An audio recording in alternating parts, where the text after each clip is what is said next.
What Really Happened with your host, Mike Rivero. You're listening to the Republic Broadcasting Network, where you'll find out what the Fukushima's going on. And aloha, America. Welcome to our show today.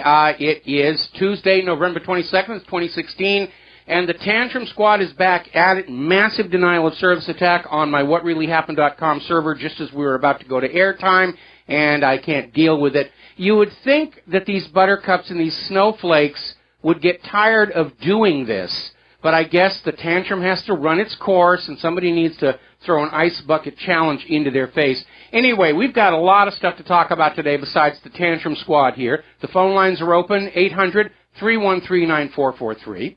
And I think that's Mike back in our control room today. I really forgot to make sure when I checked on in. I think he's getting better. We'll find out there for later on in the show here.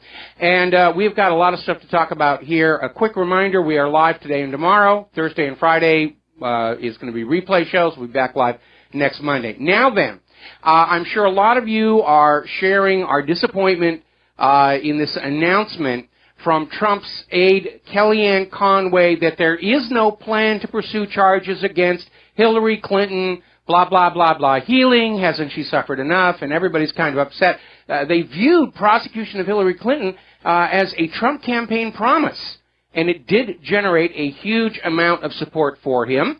And I've been getting floods and floods of angry emails today from people just upset and very, very angry, and I understand that. I'm very disappointed. I want to live in a just nation where those who commit great crimes will suffer greatly for them. I don't like having a criminal class that's above the law, and Trump has already damaged his credibility as chief enforcer of the U.S. laws. He's also handed Congress the means to impeach him because it's called obstruction of justice. If President Trump tells the Attorney General and the FBI to stand down, that is obstruction of justice. Now, politics is a practical profession, and I'll tell you what I think may be going on. The fact that Conway was the one who delivered this message signals that it is a political message rather than a legal one. Now, Donald Trump knows that all this rioting in Portland and elsewhere, along with all the death threats against the electors, is organized by a group of people deathly afraid of going to jail, and even willing to assassinate him to avoid their day in court. So what I suspect may have happened is a deal has been made for Hillary to fade quietly into private life in exchange for calling off the riots and threats to the electors, which I will expect to see in the next few days. Now, I don't like this decision, but I understand why Donald Trump may have seen this as the best way to quiet down those trying to delegitimize him before he even takes the oath of office. And if I am correct, and Hillary Clinton was selling U.S. secrets to foreign interests with that private email server and using her so-called charitable foundation to collect and launder the payments, then Trump doesn't need a scandal on such a scale to become public and threaten the entire government he is about to take charge of. After all, he didn't make this mess, and he probably prefers not to have to deal with it. And like I said, I don't like this decision, but I understand why Trump may have seen this as the optimal course. Now, not everybody agrees with me. A lot of people are saying that Trump is saying this in order to forestall Obama issuing a pardon for Hillary Clinton, and that once he's president, things could very well change. Well, he could have done that privately without making it public, because he has damaged himself a lot. And I don't think he did it without a really, really good reason. So we're going to have to be let time solve that mystery, but I think that's what happened. If we do see the protests start to fade away, if we do see the threats to the electors start to fade away, then yes, a deal was made. Hillary stops trying to attack Donald Trump, and Donald Trump will call off the legal dogs. Like I said, Trump may have handed a hostile Congress the means by which they could impeach him. It's called obstruction of justice. Now then, moving on. I hate to say I told you so. Actually, no, I rather enjoy it. Okay, today we are seeing all over the corporate media the complete discrediting of that whole Pizzagate myth of pedophiles and all the rest of it. Remember, I told you right from the beginning, there's nothing there but supposition and assumption and a bunch of graphics, and it just didn't feel right. It felt like a setup, and now it is. And so we're seeing all over the corporate media, the New York Times, oh, it's just a pizza parlor. There's no child trafficking. Look at those wackos in the independent media and all the fake news they put on out. And I told you this was a classic poison the well setup. And the corporate media and the government planted this on the internet like they planted the no plane at the Pentagon nonsense. So now the corporate media has a handle to say, oh, you don't want to listen to the independent media. They're full of fake news. They had that Pizzagate thing here, and they're the same people who said Hillary was cheating on the primaries and was trying to cheat the elections and threaten the... So you shouldn't listen to anything the independent media says because they all had that Pizzagate thing. Well, obviously I didn't. The positive news out of all of this, of course, is that I was able to identify the obvious agent provocateurs because those were the ones who 20, 30 emails, why aren't you publishing? You must publish it. You must put this on your website. And now they are now all in my email ban list. So there was a little bit of positive out of there. We're going to do a shout out to our on-air affiliates who are just now rejoining the network. We're talking about the Pizzagate has proven to have been a false poison the well propaganda operation. We talked briefly about Donald Trump announcing there's no plan to go after Hillary Clinton criminally, but of course Donald Trump can't order the Congress to stop their investigations, which are not criminal investigations anyway. They're fact-finding investigations, so we'll get a little bit more of the truth out there. And then a lot of people are very, very angry, and I understand that. I'm angry too. I would like to see Hillary Clinton in jail. But I understand that there may have been this deal made for Hillary Clinton to stop staging these riots in Portland and Los Angeles, stop sending death threats to the electors, and in exchange, Trump is going to say, you're not going to go to jail. Take your ill-gotten gains and retire quietly and go and sin no more. Now, the corporate media is still out there trying to claim or trying to promise their readers they'll do better in the future, at the same time continuing to try and smear the independent media with Pizzagate. The Los Angeles Times issued their letter to their readers. Yes, now that we're through the election, we promise we will be more fair, we'll be more honest, we'll be more balanced. We're the trustworthy source that you should come to. Again, at the same time, they're still out there playing the same games they always have. The reason is simple economics. They're paid the big bucks to control your mind. Nobody's going to pay them that kind of money to keep you informed. It just doesn't work on out. If they're going to go on making the money they've been making, they have to go on selling the product they have been selling all along, which is your mind. That's what they're really all about, selling your mind. Now, getting on to the fake news and who is really the fake and who is not. Remember all those TV news networks and newspapers and everything that said, if you like your doctor, you can keep your doctor? That was fake news. Or all those corporate media outlets who blamed the DNC email hack on the Russians without a shred of proof, knowing they were spewing fake news. That's the fake news. See, the New York Times has actually openly admitted it is willing to make up false news stories to make sure conservative candidates are defeated in elections. So if the Times fabricates a story, then publishes it, then everybody else, the obedient left-wing media, repeats it, citing the New York Times as their trusted source. Now, ultimately, of course, when it comes to fake news, the U.S. government is the biggest culprit. And we have talked before about Operation Mockingbird, which is the mechanism by which the CIA controls the corporate media.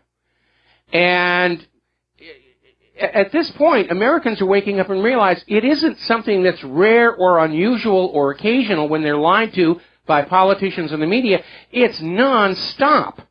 It really is like living in a real-life version of the Matrix. You look at these screens or you read those newspapers or you listen to the radio or your device, and you think that's the real world, and it absolutely is not. Now, remember when CIA Director Colby was testifying before Congress during 1975 during the Church Committee hearings into illegal actions by the CIA. And he openly admitted the CIA directs corporate media how to lie to the American public. How many times do you have to be reminded that you are being lied to by the government, by the corporate media? They even admit it. So, now today is the anniversary of the assassination of President John F. Kennedy, and I don't need to go into it. Everybody already knows the issues there. The vast majority of Americans now know there was a cover-up. The Warren Report was a joke, and Lee Harvey Oswald did not act alone. But as long as we're on the subject of fake news, we cannot allow the anniversary of John F. Kennedy's assassination to pass without remembering Dan Rather. Now, back in 1963, Dan Rather was an unknown newscaster from a small market Texas TV station. When the Zapruder film first surfaced, he viewed it. Nobody showed it. The Zapruder film was not shown publicly until Jim Garrison's trial against Clay Shaw.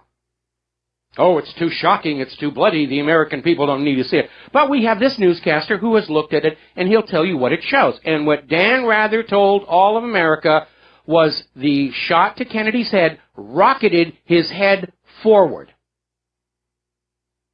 And we have that video on the front of WhatReallyHappened.com. Rocketed forward, rocketed forward. Because it was supposed to be coming from the book depository. And Dan Rather was immediately promoted to network stardom following that slight little fib that he did. Now, when Jim Garrison took Clay Shaw to trial, he dragged the Zapruder film into the public, and almost immediately everybody could see Dan Rather lied. Kennedy's head is thrown violently backwards because he's being shot from the front. And then the government hired all these scientists to try and concoct reasons why, oh, if you're shot from the back, your head is going to fling back. It's jet effect, it's rocket, it's the camera angles. They even got Walter Cronkite involved in all of this fakery. But it doesn't change the fact that Dan Rather misrepresented what was on that film to the American people. So you've always lived in a world of fake news. It isn't anything recent. It's been ongoing for as long as you have been alive. And you need to remember that.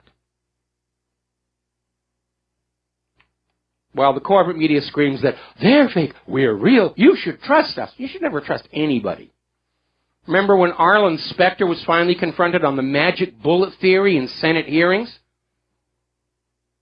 I remember when Texas Governor John Connally finally passed away, and then Attorney General Janet Reno said, we might want to dig out those bullet fragments from inside his leg, because it seems that there's more fragments there than we're missing from the magic bullet. Ooh, sorry, stop kicking me, stop kicking me. And boy, that one went away real fast. Because the x-rays of the bullet fragments that were still in Governor John Connally's leg were clearly much more massive than the tiny amount of mass missing from the so-called magic bullet. Now, each new government that comes on in, unfortunately, inherits the continuation of lies and cover-ups from past administrations. And unfortunately, Trump is no different. At some point, if this nation is to be saved, and I'm still not convinced it can be done even with President Trump, there has to be a Truth and Reconciliation Commission that will have the courage to stand up there and say, yeah, okay, previous governments have lied to you about this and this and this and this and this, and while we personally were not involved back then, we acknowledge the lies took place, and we apologize collectively for them, and we promise we'll do better.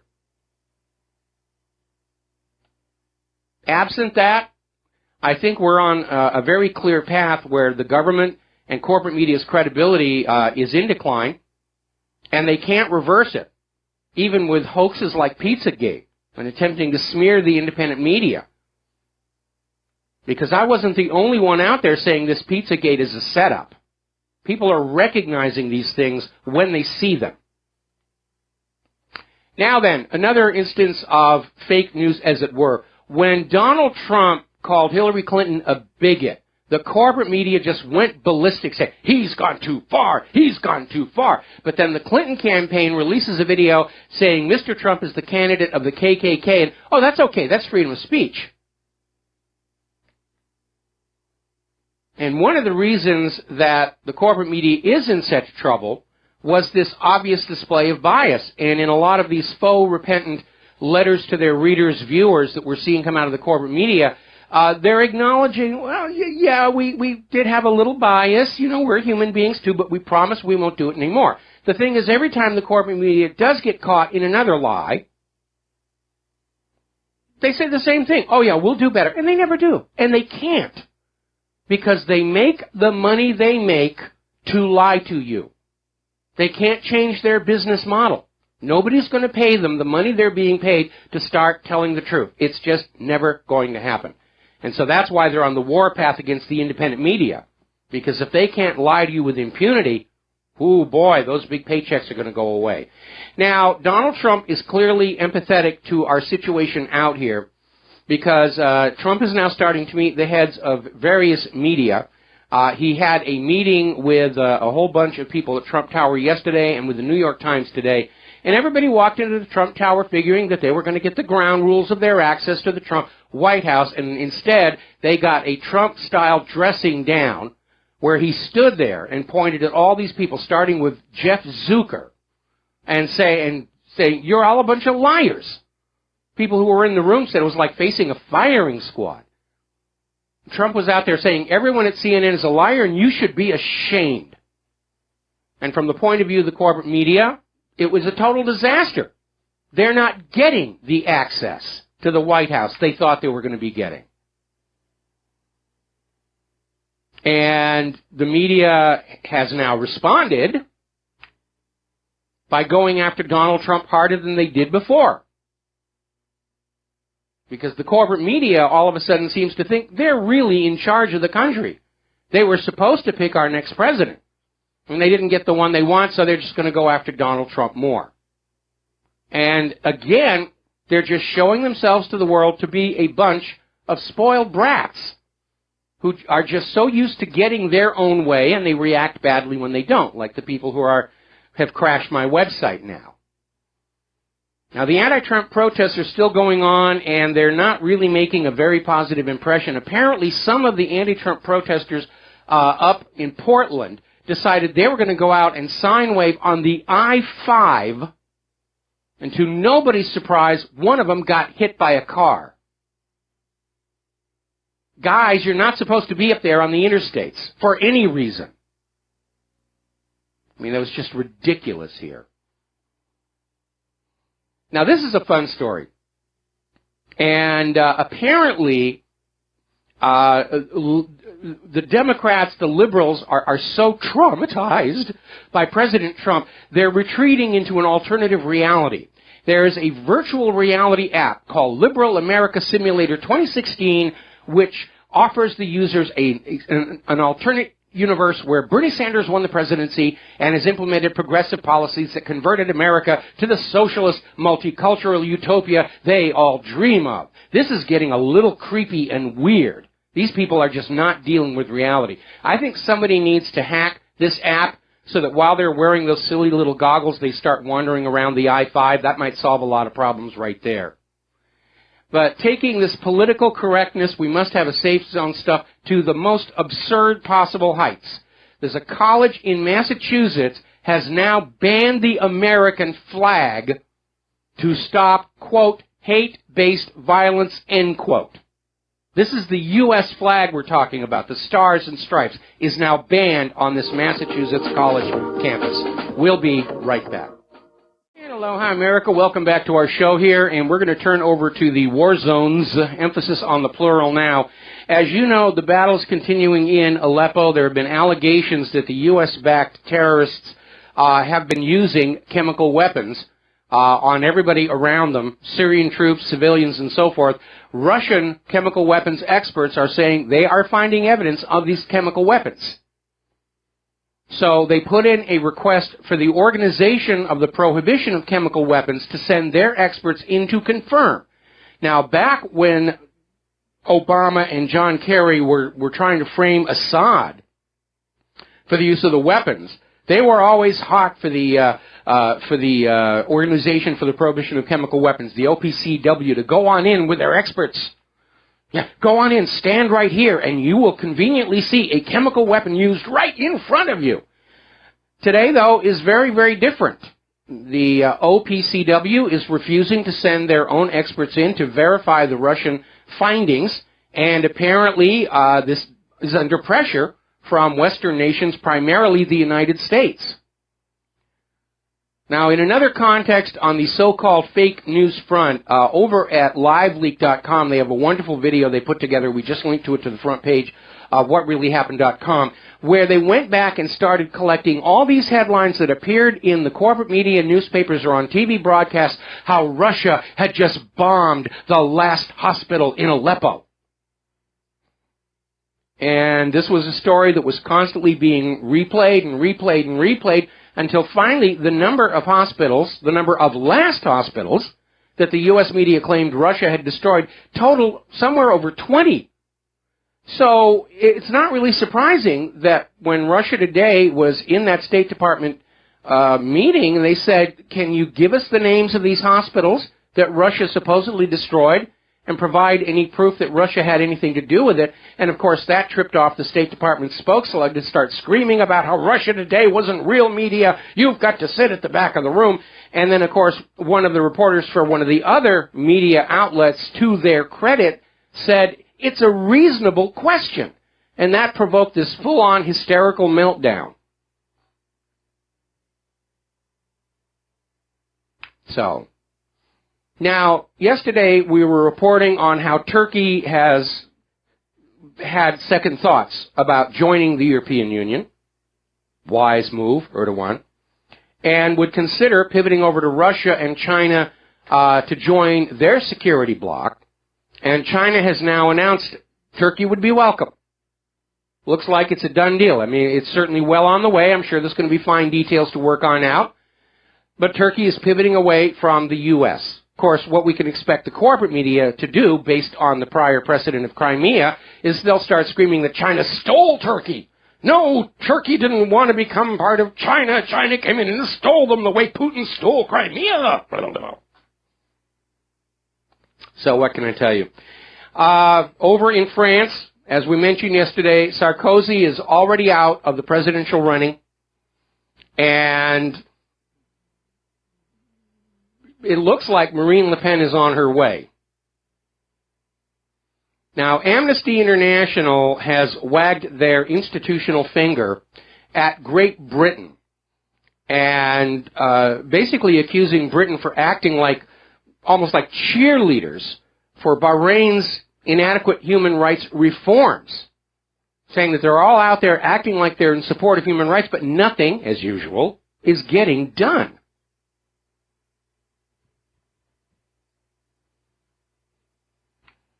Now, though, over in northern Iraq, a little bit of a fly in the ointment, at least from the U.S. side.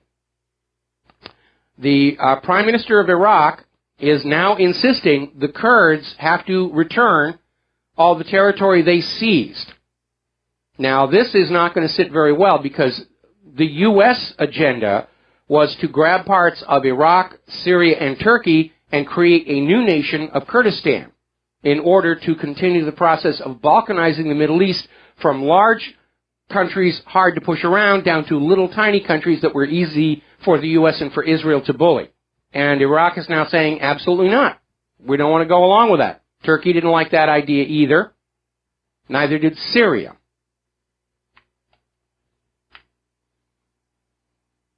Now, we've been talking about U.S. weapons.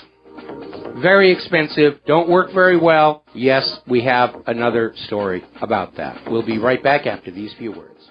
It's unusual for us not to have callers this early in the show, so hopefully the phone lines are working. Actually, they are working here. Now then, we're talking about the weapons. We have criticized, justifiably, the F-22. Very expensive, asphyxiates its pilots. We have criticized the new aircraft carrier, the Gerald R. Ford. It's full of all kinds of whiz-bang, high-tech, speculative technology. And even the Pentagon is saying we shouldn't have tried to do it all at the same time. And the Gerald R. Ford may never actually be usable in real combat. Then we have the Independence-class littoral combat ship, suffering major corrosion problems. The lead ship has already had to be dry docked and have major parts of its hull replaced. The Freedom-class littoral combat ships, constant problems with their power chain, between the engines and the transmission and everything, just grinding up. And, of course, the F-35, which yesterday we were reporting, Pentagon's own testing people are saying this thing will never be ready to go into real combat, but it'll look really swell at the air shows, and that makes that $1 trillion worth it. Well, now there's a new problem with the USS Zumwalt, the $4 billion stealth destroyer.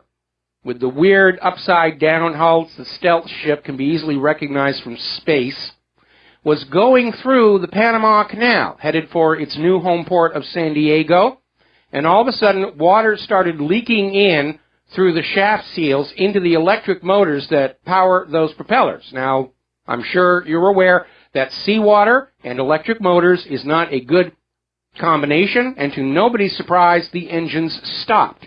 And the power system, the integrated power systems, they've got like one big power system powering everything, that failed. So everything went down. Sensors, weapons, crew services, lights, radar, everything. Just blanked it down. And the Zumwalt started drifting and actually hit the side of the canal, scraping the paint. And it had to be towed over to a naval facility that used to be a U.S. Navy base. Now it's owned by Panama, but Panama said, sure, go on in and tie it up. And they're going to have to do repairs right there before they can limp it back up to San Diego. Now, something about ship design. As you know, I live here on Oahu, and down at the bottom of the hill is Pearl Harbor. And I do go out there and I take the tours of the submarine, the Arizona Memorial, and of course the Missouri. And not too long ago, as part of a charity thing, I was able to get on one of the private tours that take you deeper into the ship than normal tourists are going to go. And the design of the ship made a great deal of sense for something that was going out to war.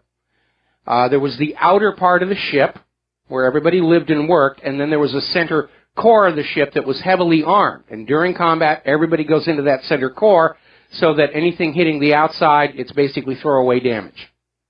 One of the things that was immediately obvious is everything to do with electricity and power was done in duplication, triplication, 5 and 6, multiple ways to run wires. From the control room that actually fires the main artillery, there are no less than 20 different circuits traveling through different routes of the ship to get to those guns. And that's how you survive in a combat situation. And for the Zumwalt to be put totally out of service by a single failure, that's not very good design. It's not very good design at all. I remember, I think it was about 2 years ago, the Navy was playing with one of their drones, and they lost control of it, and it actually punched through the radar housing, that little projection that holds the spy radar on an Arleigh Burke, just punched right on through the aluminum and destroyed $30 million worth of computers. I don't know what they're thinking over there at the Pentagon, and that may be one of the reasons why Trump has picked a retired general to be the new Secretary of Defense, which breaks a long tradition. We've had civilians in charge of the Defense Department. These are people who can be basically snookered by the Joint Chiefs. Throw money at things without knowing what they're throwing them at. So this may be a new a return of practicality and actually usability to our military design. Now, according to Stephen Lendman, who's a journalist and political commentator, his sources are telling him that Barack Obama really wanted to have a victory in Syria to go out of his term in the White House on as part of his legacy. War president, we are victorious against Assad. Not going to happen, obviously. unless he just hauls off and declares a nuclear attack on Damascus. And who knows, he might. We've got a long way to go till January 20th. We have a long way to go just to December 19th. And some of these people are certifiable, and we don't know what they could do. We know the Warhawks would love to get a hot war going with Russia before Trump can take office. And that would be a really good way to do it.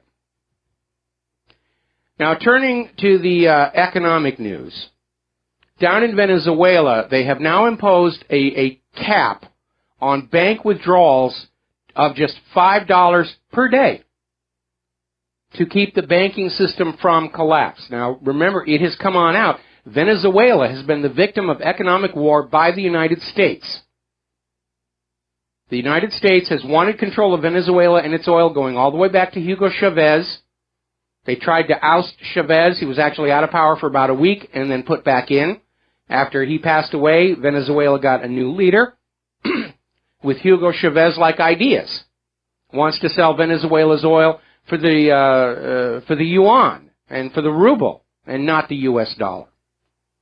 And the U.S. has been trying to destroy them for a very long time. Look how many people are being made miserable and suffering by U.S. foreign policy.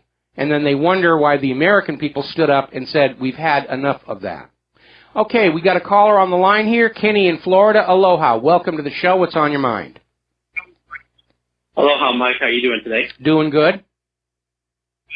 So you were talking a couple of days ago. You were talking about James Piper leaving, and you said, "Don't let the door hit you on the way out." You should have said, "Don't let the door hit you where the dog should have bit you." I have not heard that one before, but sounds really good.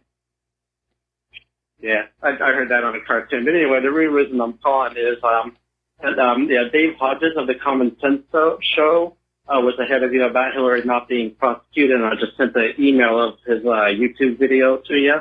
Okay. So I sent an email with his YouTube video to you. But basically, and I think probably the reason that they were so slow to call Wisconsin and whatever is, Trump's people were basically striking a deal with the Clintons that if Trump gets in, the Clintons walk. And I think that's why Hillary conceded so gracefully, and Obama did as well.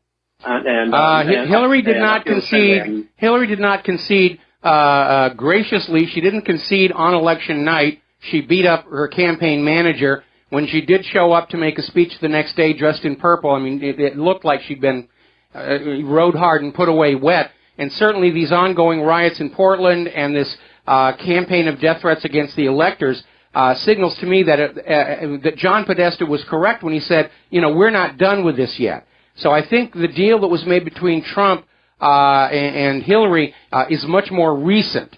And basically they said, I'll make sure you don't go to prison. You stop attacking our electors, and you tone these riots down. So what we'll see, by this time next week, we'll know if the rioters and the hackers and the death threats go away. Then we'll know that was the nature of the deal. Yeah, at least she appeared to concede graciously. But I agree. And prison's too good for her anyway. I think they should send her to Haiti and make her do what Gary Hagan was doing. I think they ought to make Hillary the ambassador to Libya, and when she calls for help, they ignore her. That would work too. Either way, just putting her in prison to stare at the wall all day is too good for her anyway. Well, again, even prison isn't enough. The way that you really hurt a money junkie is you take their money away. Larry Klayman had a solid RICO lawsuit against the Clinton Foundation, and had it not been blocked by a Clinton-appointed judge, that would have emptied the place. And don't forget, the IRS is still investigating the Clinton Foundation as to whether it's really a tax-exempt 501c3. And if the IRS concludes it isn't, the resulting tax bill, and it won't be a criminal prosecution, but that resulting tax bill for the Clintons will make them poor again. Well, let's hope so. I'm sure they'll find a way around it, though. Well, you know, I really don't want to see that. I don't want to see our kids have to grow up in a world where if they steal a can of beer from a convenience store, they're going to go to prison for 5 years. But if their rulers steal the country from them and lie to them, that it's perfectly okay. I subscribe to the founding principles of this nation, that it is a nation of laws that apply equally to everybody, from the guy laying the bricks on the patio all the way up to the occupant of the Oval Office themselves. That's the nation that I support, and that's the nation that I want to get us back to. Not this new feudalism where the nobility are immune for their acts. I agree wholeheartedly. Okay? Alrighty. All right, thanks an awful lot for the phone call. We're going to let you go here. Starting to think the phone lines didn't work here. Now then, the central banks are indicating their next move. They're definitely on a roll to try and ban cash so that your money is always in their banks, at which point they can start raising their service fees and you can't do a thing about it. Now, they've already started banning cash in large part over in India. They almost crashed the economy. Gold is pushing close to $3,000 an ounce over there. Somebody wrote on in and said, we need to do like Goldfinger and get a Rolls Royce that, you know, is really made out of gold and, you know, send it over there and make a bunch of money. But that's what's going on. We're being told we should not even have the freedom to have the wealth that we work for in our own pocket. And that really is absurd. If all of the money is in the banks and the banks collapse, there's nothing out here for us to function on, is there? This is not a policy that really is planning for the welfare of the nation and the American people in the event of an economic catastrophe. This is a policy that, as usual, is there to protect the banks. Because in the eyes of our government, banks are very important, and you people, well, you're only good for breeding new workers and soldiers. You couldn't even vote for Hillary, so why should we give a codswallop about you here? Now, over in Germany, Alternative for Germany, Member of Parliament Beatrice von Storch is saying that there should be an investigation into Angela Merkel because her open-door immigration policy has led to thousands of deaths of migrants drowning in the Mediterranean. And it's a bit of a reach, but it is a legitimate point. Here in the United States, we'd call it an attractive nuisance. If you have something really cool on your property and some kids come into your yard to look at it really closely and they get hurt, they can sue you. Because even though they're on your property illegally, you had an attractive nuisance. You lured them in. Well, that's what Angela Merkel did with the open-door immigration policy. Come on in, we'll give you free stuff. And a lot of people died as a result. So there is legitimate grounds to say, yes, Angela Merkel bears part of the responsibility for those thousands of deaths. Now, we're hearing here in the U.S. that Obama's going away to President Trump is to try and magnify the impact of the immigration crisis as hard as possible so that Trump possibly can't undo it. And we are seeing a report where border agents have been ordered to leave the corridors open, and illegals are flooding in right now, 1,500 per day. Complicating that problem is that federal officials are saying that thousands of blank green cards have all of a sudden gone missing. And these cards could be used to allow terrorists and criminals to stay in the country, or just any illegal who can come up with the money. And here's where it gets into really bizarro land. Okay, over in Denver, Colorado, there is a sheriff a sheriff's department rather, that has as their employment policy, you must be a U.S. citizen to be in the sheriff's department. Loretta Lynch's Department of Justice has just hit the Denver Sheriff Department with a fine for refusing to hire non-citizens into the position of sheriffs. I mean, that to me, that is way over the shark on that one. All right, we're going to go ahead and grab a phone call. Bernard in Vancouver, aloha, welcome to the show. What's on your mind? Good morning, or good day. What's on my mind is the assassination of the late President Kennedy, but also the nature of security of your presidents. But I'll mention a thing first. There was an interview this morning on CBC with the granddaughter of Zapruder, and you're talking about Dan Rather, what she reports, and she studied this and knows it well and has written a book on it. She said Dan Rather was part of a group that had a gentleman's agreement that no one would take advantage and jump the gun and go public with a report before a certain time or whatever, but he did jump the gun, and she thinks he was mistaken, maybe being a little generous.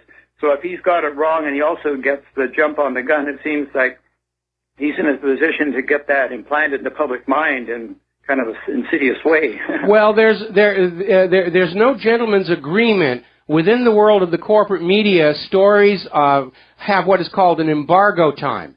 And that is to allow the stories to be distributed to all the members of a syndication group, and everybody is under contract to say that they can't run it until the embargo time. Maybe Rather jumped the gun, but to this very day, he's never acknowledged that he made a mistake all the way back there in Texas. He simply won't talk about it. And to me, that doesn't mean it's a simple mistake, because he could say, I made a mistake, heat of the moment, I made a mistake, and you know, but he won't touch it. He absolutely won't touch it. Won't acknowledge it. Mm-hmm. Well, she said he was paid $50,000 for the print photo rights and $100,000 for the movie rights. So, and then the excuse that Time Life gave them was that the pictures were too graphic and too shocking and couldn't be shown to the public.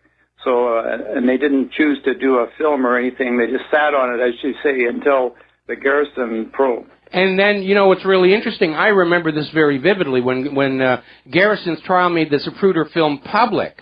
Okay, the corporate media printed clips from the Zapruder film, and they reversed the two around the headshot to support the head being flung forward story. I mean, if you look at my John F. Kennedy page, you will see all the corporate media was lying through their teeth, even back then. We've got to take a break for commercials, Bernard. Thank you for the phone call. We'll be right back. Aloha, America. Welcome back to the show here. The Tantrum Squad is still messing around with my system, and we'll just have to put up with their nonsense until they decide that they're going to go away. But I did want to go back. I'm putting up the sub-page of my John F. Kennedy assassination page. And basically, it shows that, yes, even all the way back in 1963, the corporate media was feeding you a line of bovine excrement at the behest of the government. And in particular, this has to do with the December 14th, 1963 issue of Post. And even back then, I was 11 years old at the time. Even back then, I had the instincts of an archivist, and I saved everything related to the Kennedy assassination. And I didn't really look at it until Jim Garrison's case against Clay Shaw. Then I actually looked very closely, objectively, at what was in these publications, and I could see there's a problem. And one example that has always been there was a photograph on page 22 of this December 14th, 1963 issue of Post magazine where they had a photo, the assassin's view. And the photo's been taken through a rifle scope, and it's looking down the road and the cars in front, and they have two people playing Kennedy and Connolly, and they're perfectly lined up, and yes, it just makes perfect sense that the same bullet struck them both. There's only one problem. It's not taken from the 6th floor of the book depository. It's taken from the ground floor of the Daltex building, which, by the way, witnesses said one of the assassins was there. The Post staged a photo, and what's really interesting is the very distinctive brickwork of the book depository is visible on the right-hand side of this photo. You know it's not from inside the book depository. And it's just amazing. And then, of course, there was the photo taken by AP photographer James Alkins that captured the moment Kennedy grabbed his throat. And in the doorway, you can see Lee Harvey Oswald at ground level. I mean, it really is Very obvious when you go back and look at it objectively, what's going on.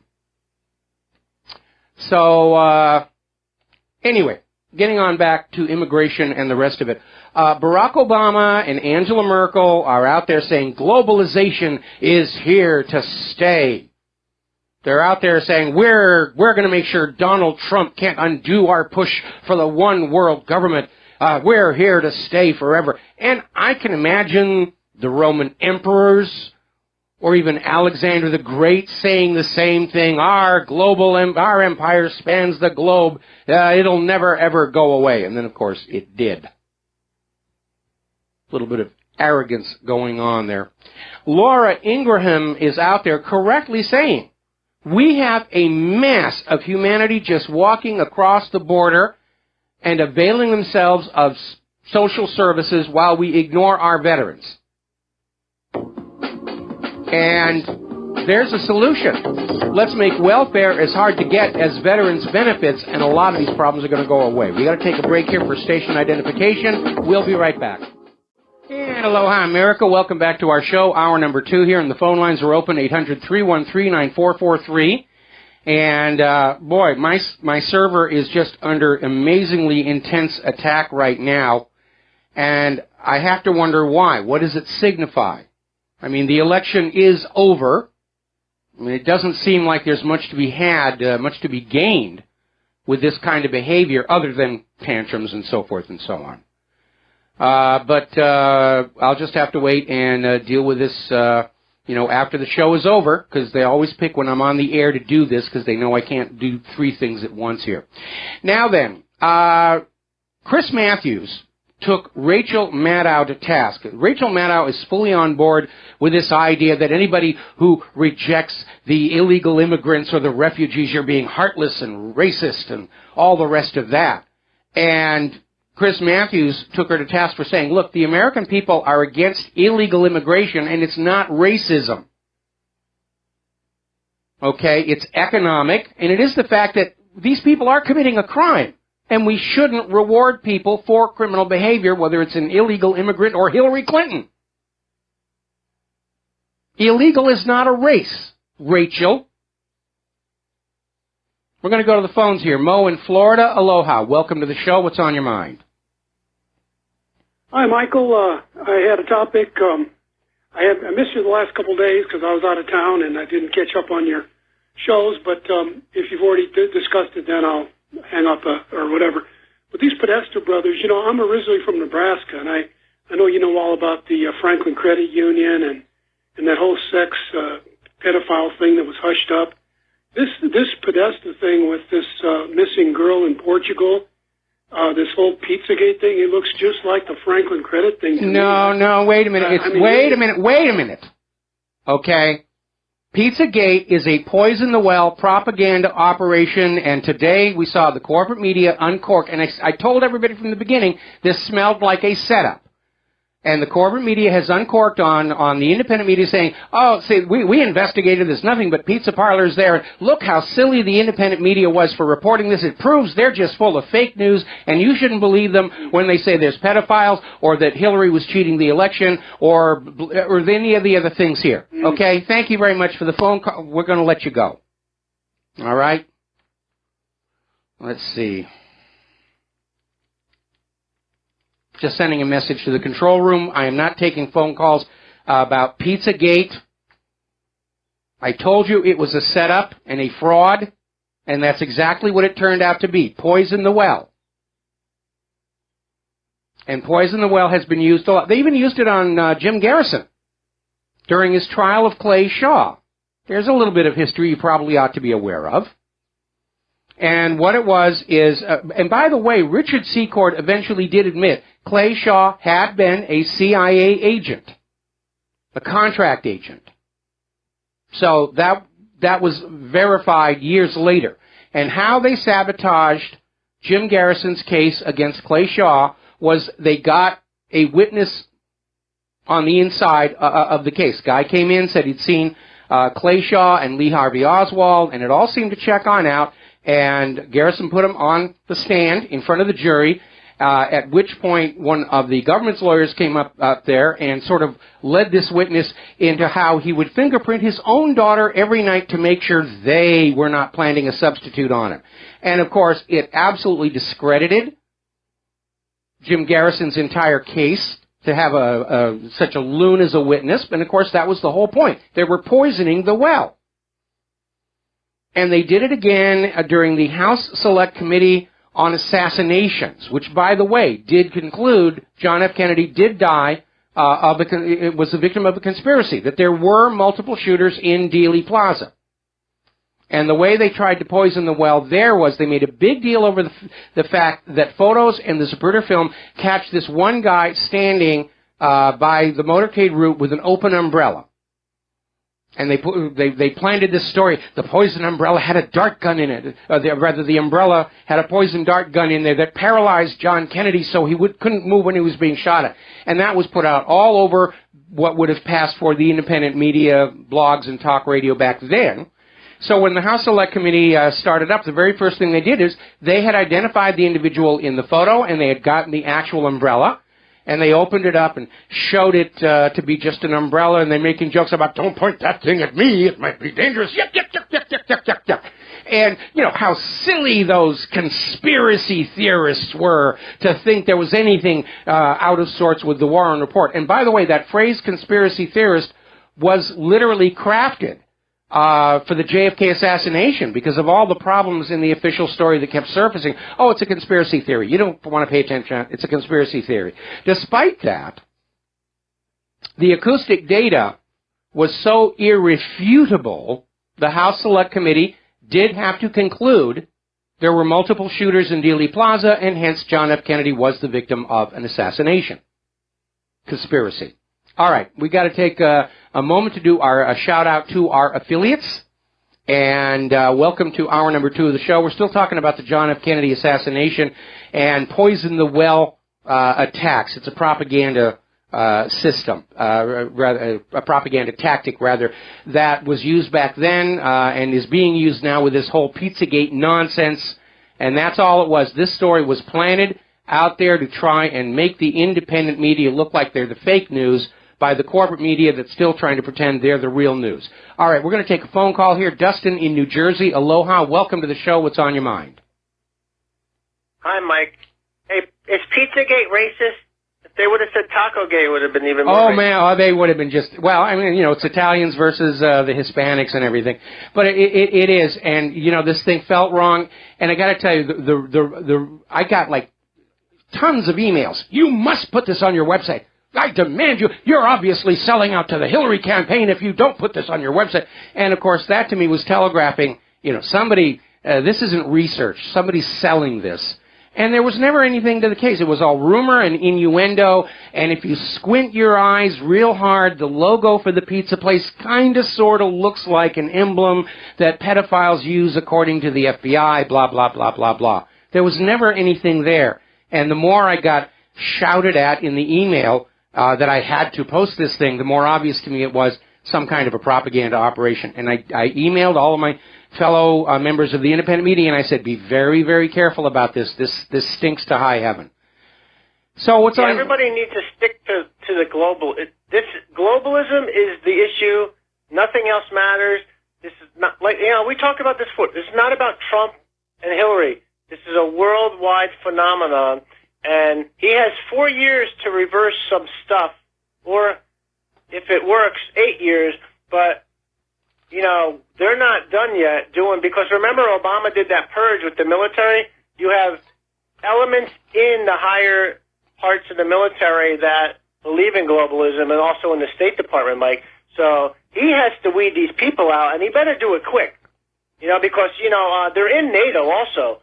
You know, elements of the British, very French, much German, so in NATO. Right now, the heart of the globalist movement is in that EU. That was supposed to be the beginning step, followed by the North American Union. But the EU is stumbling. If it comes apart, the globalist vision is over, at least for our lifetime. And also, Putin, if you look at Brexit, Trump, and Putin, they have given pause. We have a window of opportunity. Putin's already moved his pieces around. He ain't finished yet. But like you said and we said, this is all about people need to stick to this issue, globalism. This surrounds everything we've been saying, is the globalist agenda, private central bank, one world government. That's all hinged on this, not Pizzagate and all this other nonsense. This is the issue, the most important issue. Everything else is like sideline crap. Well, I'm not sure I agree with you. I mean, there are a lot of issues that need to be looked at, and certainly the opposition to globalism is an important one. I don't know that it's really the top one. I think reviving our economy, bringing back manufacturing, getting rid of GMOs so that we can grow agricultural produce other nations want to buy, I think these are very important and much more pressing. Oh, bringing jobs back here, but that's also part of globalism, because to break up globalism, you got to become nationalist again. That's part of, and then bring your jobs back. That's what you got to do.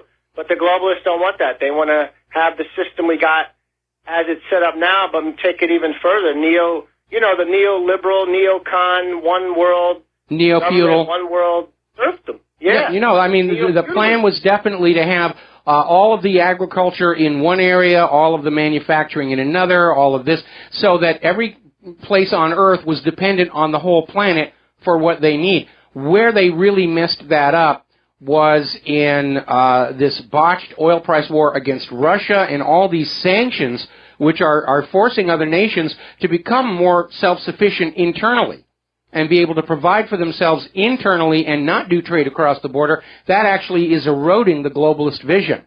And it does look to me like the European Union is about to come apart, and that will basically be the end of the push for globalism, at least for the remainder of our lifetime. Hey, Mike, would you call globalism almost pretty much the Roman Empire-esque welfare, warfare state of the world? Absolutely. Would you look at it that way? Absolutely, I would look at it that way. If people think about it, the money they spend on welfare and warfare, the trillions and trillions and trillions, and the people, look at around the world. It's just nothing's changed. Things are worse. They made people's lives more miserable. So their way is a fraud. It's just it's self-destructive. It's self-destructive. Rome basically operated. They had a very wealthy capital city, and they had a lot of welfare and gladiatorial games, and they funded it all by going on out and expanding their empire and conquering new territories to tax them to prop up that ruling class in Rome. When they ran out of wealthy areas to conquer, the whole thing collapsed because it was a pyramid system. And Rome collapsed and split into the Eastern and Western empires. The Western Empire basically collapsed, triggering the descent into the Dark Ages. The Eastern Empire continued until the Ottoman Empire, and then it too collapsed about World War I. I mean, all these systems, though, are pyramid systems. Communism, socialism, fascism. There's always somebody on top pulling the strings for the rest of the suckers. Well, they're hierarchical structures. They're pyramids only if they require a constant enlargement of the base to support it, like a Ponzi scheme. You can have a stable economy and a stable nation that is able to perpetuate itself. It's still going to have rulers and a ruling hierarchy, but it doesn't qualify as a pyramid scheme in the economic sense. Yeah, that's what makes me laugh about Bernie Sanders. I like some of his issues, but, you know, he's socialist to help everybody, but then he buys his third home. Well, you'll see that of all the elites. The idea is they want socialism for everybody at the ground level, but they want to be rich themselves. And we saw exactly the same thing in the Soviet Union. And they made a mockery of Karl Marx's theories because the Soviet Union created the most powerful ruling class in history, in theory, to support the classless society. Yeah, all these systems are unsustainable. You can see it right now, live, Well, certainly history has said, no nation lasts forever, no system lasts forever. They go through this life cycle of birth and enthusiasm, then complacency, dependency, and finally collapse when they just can't pay for the bread and circuses anymore. Yeah, that's why you see Eurasia's the future. We've been saying that. That's the next empire. Yeah, it is. Okay? Thanks, Mike. All right, thanks. We're going to switch over to Peter in Los Angeles. Aloha, Peter. Welcome to the show. What's on your mind? Peter, are you there? There you are. Yeah. Hi, Michael. Can you hear me? I can hear you now. Hello? Yes, you're on the air. Happy Thanksgiving to you. Happy turkeys to you, I too. want to follow up on what Dustin just said. I agree globalism is a huge problem, but for me, if I'm giving a hierarchy of what we need done, the most important thing for me, is to bring government back under heel. And that's accountability. That's what we talked about opening with Trump saying, or, about not going after Hillary or whatever. That's the number one thing. And if we can bring them to be accountable to the people and to the law, we'll go a long way to making them responsive to no wars or, whatever. But first off, they have to be answerable. Well, I agree with that, and that's why Trump's announcement regarding Hillary Clinton is such a disappointment to a lot of people. And like I said, I don't like his decision. I think I understand why he made it. Of course, the fact that he, as president, isn't planning criminal investigations of Hillary Clinton. I note that he didn't rule out non-criminal investigations like the IRS looking into the tax-exempt status of the foundation. And certainly Congress's investigations are more of an informational situation that aren't criminal investigations, at least not yet. Mike, I'm going to give him a limited time on this because we're handling the transition, and the electorals college haven't even met yet, and all the trouble that could happen, and the inauguration ceremony, enormous demonstrations that are planned and all that kind of thing, and the fact that all the intelligence community and special ops are still controlled by people who don't want him. I would probably make friendly noises about Hillary until I took control of all that. However, I also am hearing disturbing things. It's disturbing to me about him not really. He doesn't think he could get the money for the fence, and so maybe he's going to piss backwards on the fence and the border, or the net neutrality. Okay, well, hang on a second. Hang on a second. I want to address what you just said. First of all, it turns out there actually is a budget allocation to build a border fence that goes all the way back to the George W. Bush administration. They set the money aside. It's never been used, and it's still there. Second, we don't really need a wall, okay? I keep joking about let's just throw crocodiles in the Rio Grande, but all President Trump has to do is tell everybody who runs a social service network based on taxpayer dollars, you are not allowed to spend that money on somebody who is not supposed to be in this country.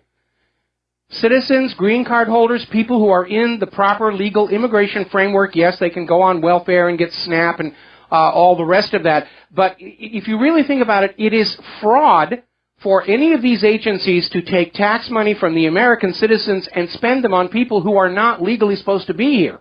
And all we have to do is do that. If the supply of goodies dries up, nobody's going to want to come to this country. They know there's no work here. Well, you don't need a wall, but you do need a fence, and you have to enforce it. And if they're coming over at $1,500 a day. Yeah, but again, Eisenhower, with his Operation Wetback, shut it all down with only 10% of the resources of the current immigration, border control, and they've got 10 times the facility. They're being ordered to stand down. All Trump has to do is tell the existing system, do your job. Grab them, fling them back over the border. The other thing that's disturbing me is this Pompeo guy, Mike, he is a wholehearted advocate of torture, which is one of the things I think I found unfortunate about Trump, certainly. And then I'm hoping that Trump keeps his word about, an accommodation with Russia. But, man, oh man, in my opinion, you can't have anything without accountability of government. It may as well not even be there. We may as well not even be talking about anything if they're completely out of control, which you and I, I'm sure, agree on that they are, and they can't be brought to heel and are held accountable. So that's my... Well, Trump's got his job cut out for him, and again, and I said this on the day after the election day, anybody who thinks that Trump is going to fix everything now that he's won the presidency is dreaming. It's going to take a long time, and we are going to have to help him. We, the American people, are going to have to stand shoulder to shoulder with President Trump, and we're going to have to glare through those front windows of the offices of the senators and representatives and say, you work for us. You don't work for Big Pharma. You don't work for the military-industrial complex. You don't work for Israel. You either do your job properly, or next election we will do to you what we did to Hillary Clinton. And the message will sink in, but we're all going to have to work together to support President Trump. Thank you for the call, Peter. Got to let you go. Got to take a commercial break. We'll be right back. Hi, America. Welcome back to the show here. We're going to go right back to our telephone lines here. Frank in London, aloha. Welcome to the show. What's on your mind? Yeah, hi, Mike. No, I just wanted to address the this idiocy of globalization, financial globalization, because if one country gets hit, everybody goes down. So I believe in nationalism, where nations are able to take care of themselves, because or else there's no financial firewall. It just doesn't make sense to me. What they want to do, put everybody on a world welfare state where they give everybody hands out, where they can eat enough just to eat cheap GMO food and die out. Well, that's certainly part of it. The whole idea of a global government is you don't have any choice. You know, this is the government, this is the world, this is your Michelle Obama school lunch menu that you're going to be eating, and you don't have any more choice. And you will be forced to be dependent on paper currency or electronic currency loaned at interest to keep you a debt slave. The whole point of globalism is to turn the entire planet into a single slave plantation, and by the way, you're the slave. And you're right, it's very, very dangerous, okay, because I agree. National borders serve the same function as fireproof doors in a building or watertight hatches in a ship. They contain a problem so it doesn't threaten the structure as a whole. Now, the globalists want to block open the fireproof doors and just simply remove the watertight hatches because they think things are going to run better. They can run around the entire structure unimpeded and feel important. But the first fire or the first leak will destroy the entire system. I think humanity is best served with a planet Earth that has 1,000 little tiny, roughly equally sized and shaped nations that are each taking care of their own people. And yes, there's still going to be some trade across the border and tourism and all the rest of it.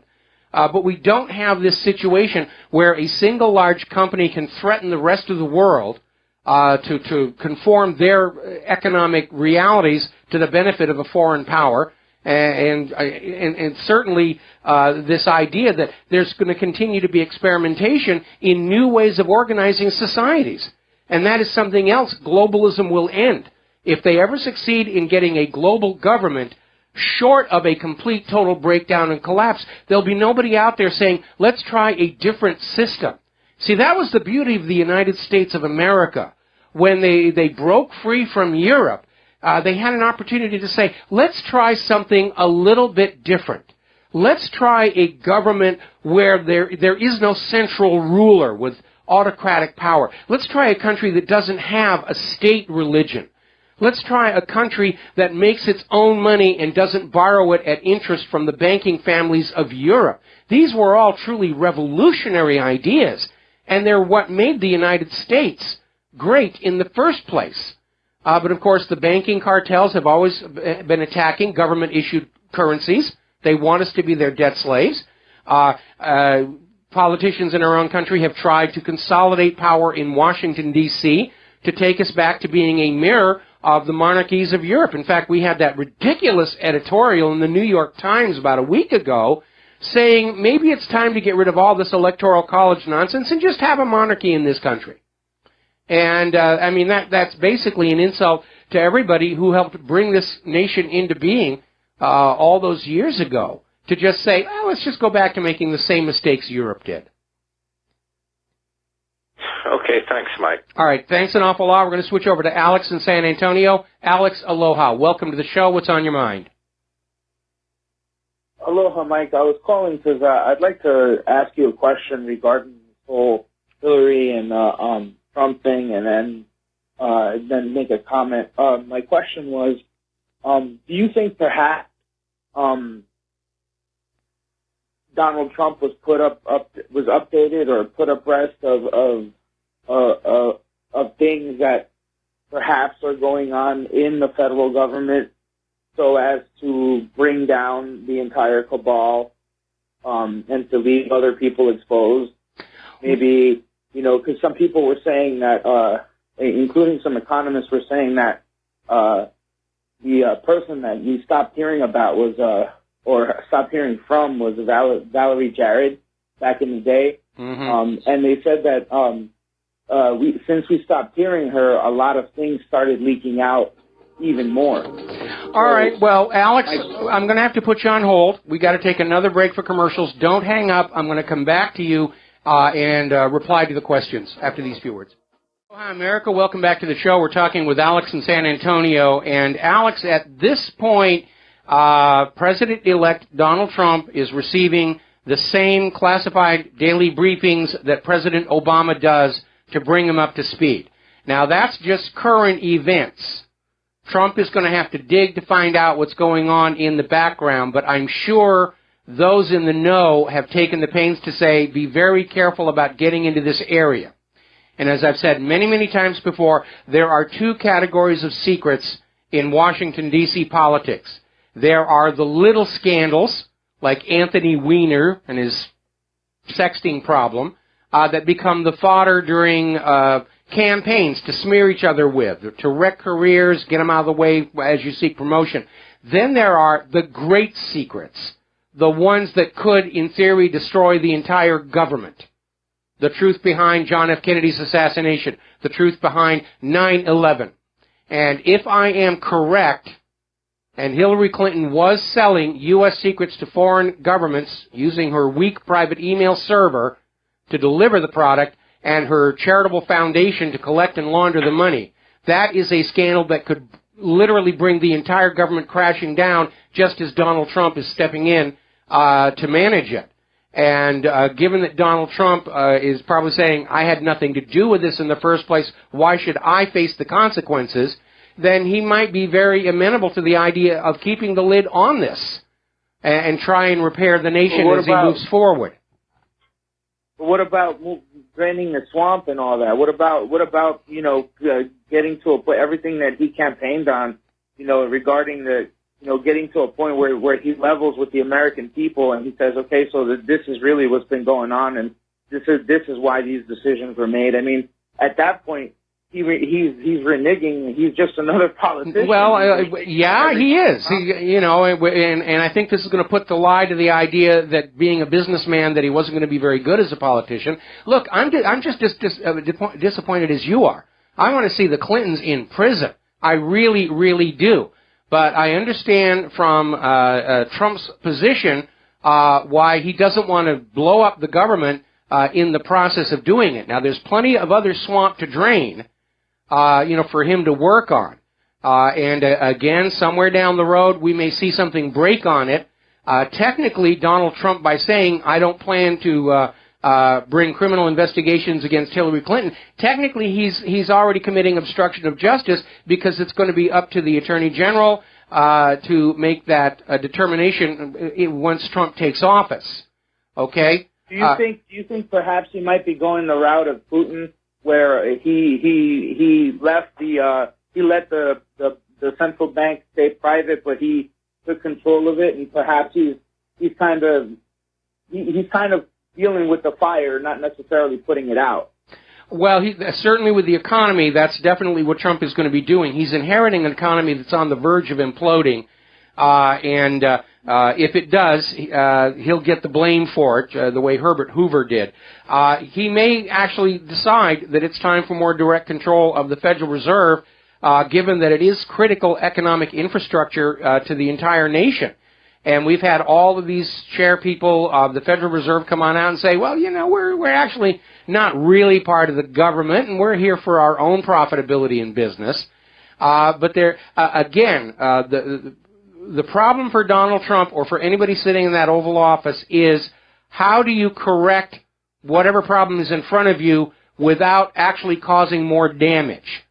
Mike, but the answer, I'm sorry to interrupt you, Mike, but the answer is very clear, and it's been and it's been made obvious by the American people in overwhelming numbers. All he has to do is tell the people, hey, listen, this is what's going on. I'm leveling with you. Let's go online. Let's use all our tools, all our resources, and let's come to a consensus, a good national consensus. I mean, the American people are wise enough to do it. Wait a minute. Look at all those people who voted for Hillary Clinton. Look at those idiotic anti-Trump protesters who decided to sign wave on the I-5, and one of them got hit by a car. Okay, I'm sorry. All of the American people are not as educated and wise as the people who are listening to this show, and we have to take that into account. And again, the issue is, how does Donald Trump correct these problems without actually triggering more damage? He doesn't want to implode the federal government now that he's basically its CEO. No CEO destroys their own company. I mean, that's unrealistic. No, for sure. Oh, okay, but what you're suggesting is basically for all the lies to be made public. I'd like to see that, but it would bring the entire government down the way the former Soviet Union did. And and certainly for me and a lot of other people, the collapse of this particular government would actually be a good thing. But setting that aside, if it is possible under President Trump to change course and take this nation back towards being a republic with a democratically elected leadership with honest and fair elections and avoid a collapse and avoid a civil war, I think my instinct is, so let's go that route. Let's try that. I don't like the fact that Hillary Clinton is going to skate on this thing, but as I said before, I understand why Donald Trump may think this is the best solution. And that's what I was saying. Maybe Hillary Clinton is part of a grander plan, and that's exactly why he's letting her skate. Because hey, if we go on in and investigate it now, we screw the pooch, and we don't get exactly what we're looking for. You know, yes, we come out and we're clear, but we don't really get ahead. We actually set ourselves back because the plan we actually have in place is actually working well. You know, I mean, that's just a speculation. Well, yeah, are you familiar with Occam's razor? Yes. Okay, well, I think we need to apply it here and just say the simplest explanation is We've been applying it, Mike. We've been applying Occam's razor, and it's every time we fall short. You know, I mean, it's time to just like. I don't think so. We succeeded in preventing Hillary from stealing the White House. You know, we have a better educated, more skeptical American people. I don't see us as falling short at all here. But again, the simple explanation is that Donald Trump is realizing exposure of Hillary Clinton's espionage and treason and betrayal would discredit the entire government and bring it crashing down just when he's ready to start trying to fix it. And I don't like that decision, but I can understand why he might make that. I appreciate your time, Mike. Thank you very much, and I appreciate everything you do. And we'll keep investigating and keep our fingers crossed, and hopefully we'll get in the end what we want, and and we'll get some clarity on this. Thank you very much. God bless, and have a great day. All right, thanks an awful lot. We're going to let you go. And again, I do not envy Donald Trump his new job. He's dealing with an economy that is basically on life support, and there isn't a whole heck of a lot that he's going to be able to do about it. I think probably the best that we can expect in the first 100 days is that certain predispositions and biases in the government to favor certain parties over the American people as a whole may start to reverse back. Now, one of the criticisms I have had for the last several presidential administrations, in particular those whose rise to power trace back to that CIA gun and drug running operation, is they weren't keeping an overview of what's best of the entire nation. Okay? And that should be the job of the president. Because we expect corporations to be greedy. It's unrealistic to think they're ever going to be anything else. We know the corporate media is always going to lie because that's what they're paid to do. And they're paid very well to do it. They're not going to stop doing it. That's their business model. Okay? So what we need, though, the role of government is to stand in the middle between the needs of the nation as a whole and the greed of the corporations and act as an umpire and figure out what's the best optimal course through it all. And as Harry Truman used to say, it doesn't matter what you do, there's going to be some son of a bitch who doesn't like it, and that's a reality of high office. I think, so far, Donald Trump is trying to keep an eye on the whole nation, the long view, the broad view, and I hope we're going to see his policy decisions reflect that.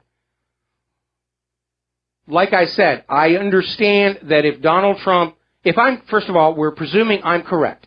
Hillary Clinton was repeating the 1996 Chinagate scandal and selling U.S. secrets to foreign interests using her weak email server to deliver the goods and her charitable foundation to collect and launder the payments. If I am right, and Donald Trump is looking at that, he's looking at a scandal that, if it were made public, could, in fact, bring the entire government crashing down. To him, that's not a viable solution. So I don't like what he did. There's a part of me that wants to see the Clintons brought down for what they've done as an object lesson to future politicians. But I can understand why maybe he felt he had to steer the middle ground. When he was out there saying you should be in jail, he may not have known the full scale of what Hillary had done and how exposure of it threatened the nation itself. All right, we're going to take another phone call. Christy in New Mexico, aloha. Welcome to the show. What's on your mind? Aloha, Mike. What I came to, and I agree with you completely about Hillary, these guys are master strategists. We've seen that over and over. I would never second guess them. I don't have the range of information, and so I've sort of settled this within myself to trust the strategy. These people don't end strategies. They move it around. And I think if your listeners can see that, we can hold off on any judgments about it. Well, I'm going to judge it, and it's a very difficult position. On an emotional, personal level, I am very angry. Okay, that once again the Clintons skate away scot-free. Okay, but putting myself in Donald Trump's position, I can understand why he may have felt this was the best of his available options. Yeah, I agree with you completely. I just, strategies move around, and they have to move around. And these guys have shown they are absolutely masters at that. So that's about all I have to say. Well, I disagree with you. If they were absolute masters at it, we wouldn't be in this mess that we're in. The fact of the matter is that they have screwed up and slipped up and messed up so many times that we are in this situation where the American people don't trust the corporate media or the government or the politicians, that we have a government that is literally becoming impotent and paralyzed because most Americans aren't going to do what the government says anymore, even with Donald Trump at the helm of it. Would have been worse with the President Hillary, but we have a general population that is not automatically on board with whatever the government is going to be doing, and that's going to complicate Donald Trump's problems. I agree. Thank you, Mike. All right, thanks an awful lot. We're going to let you go here. So, moving on along here, over in California, where they are still whining and crying over Trump's victory and getting run down on the I-5 because of it, they are now seriously talking secession. And there is now a signature gathering operation underway to put the secession of California on a future ballot. And the group is called Yes California Independence Campaign, and they have filed their proposal with the Attorney General's office, preparing a circulating title and summary of the enclosed ballot measure, Calexit, the California Independent Plebiscite of 2019. And a plebiscite is a vote for independence from a body, or to join with a body. It's basically a vote that changes your allegiance to whoever you're going to be. Crimea went through a plebiscite when they seceded from Ukraine. That's what a plebiscite does. We had one here in Hawaii all the way back leading up to 1959, but it was incomplete because the plebiscite vote given to the Hawaiian people was become a state of the United States or remain an owned territory. And there should have been a third option, which is return to being an independent nation, because the war was over, and a lot of Hawaiians are feeling very cheated. And by the way, yes, there is a movement in Hawaii to reassert our independence and sovereignty, the nation of Hawaii, and it's apparently gaining a lot of ground at the United Nations, which is beginning to recognize that the statehood of Hawaii is in fact legally questionable. Same thing up in Alaska. We know there are secession movements in Texas, where even the Supreme Court came on down and said Congress just didn't have the right to annex Texas and make it a state. There are issues with California's statehood process. So we'll see. We could actually see this country start to break apart, just as the European Union is. Now, getting over to the Dakota protesters, this thing is getting very, very ugly.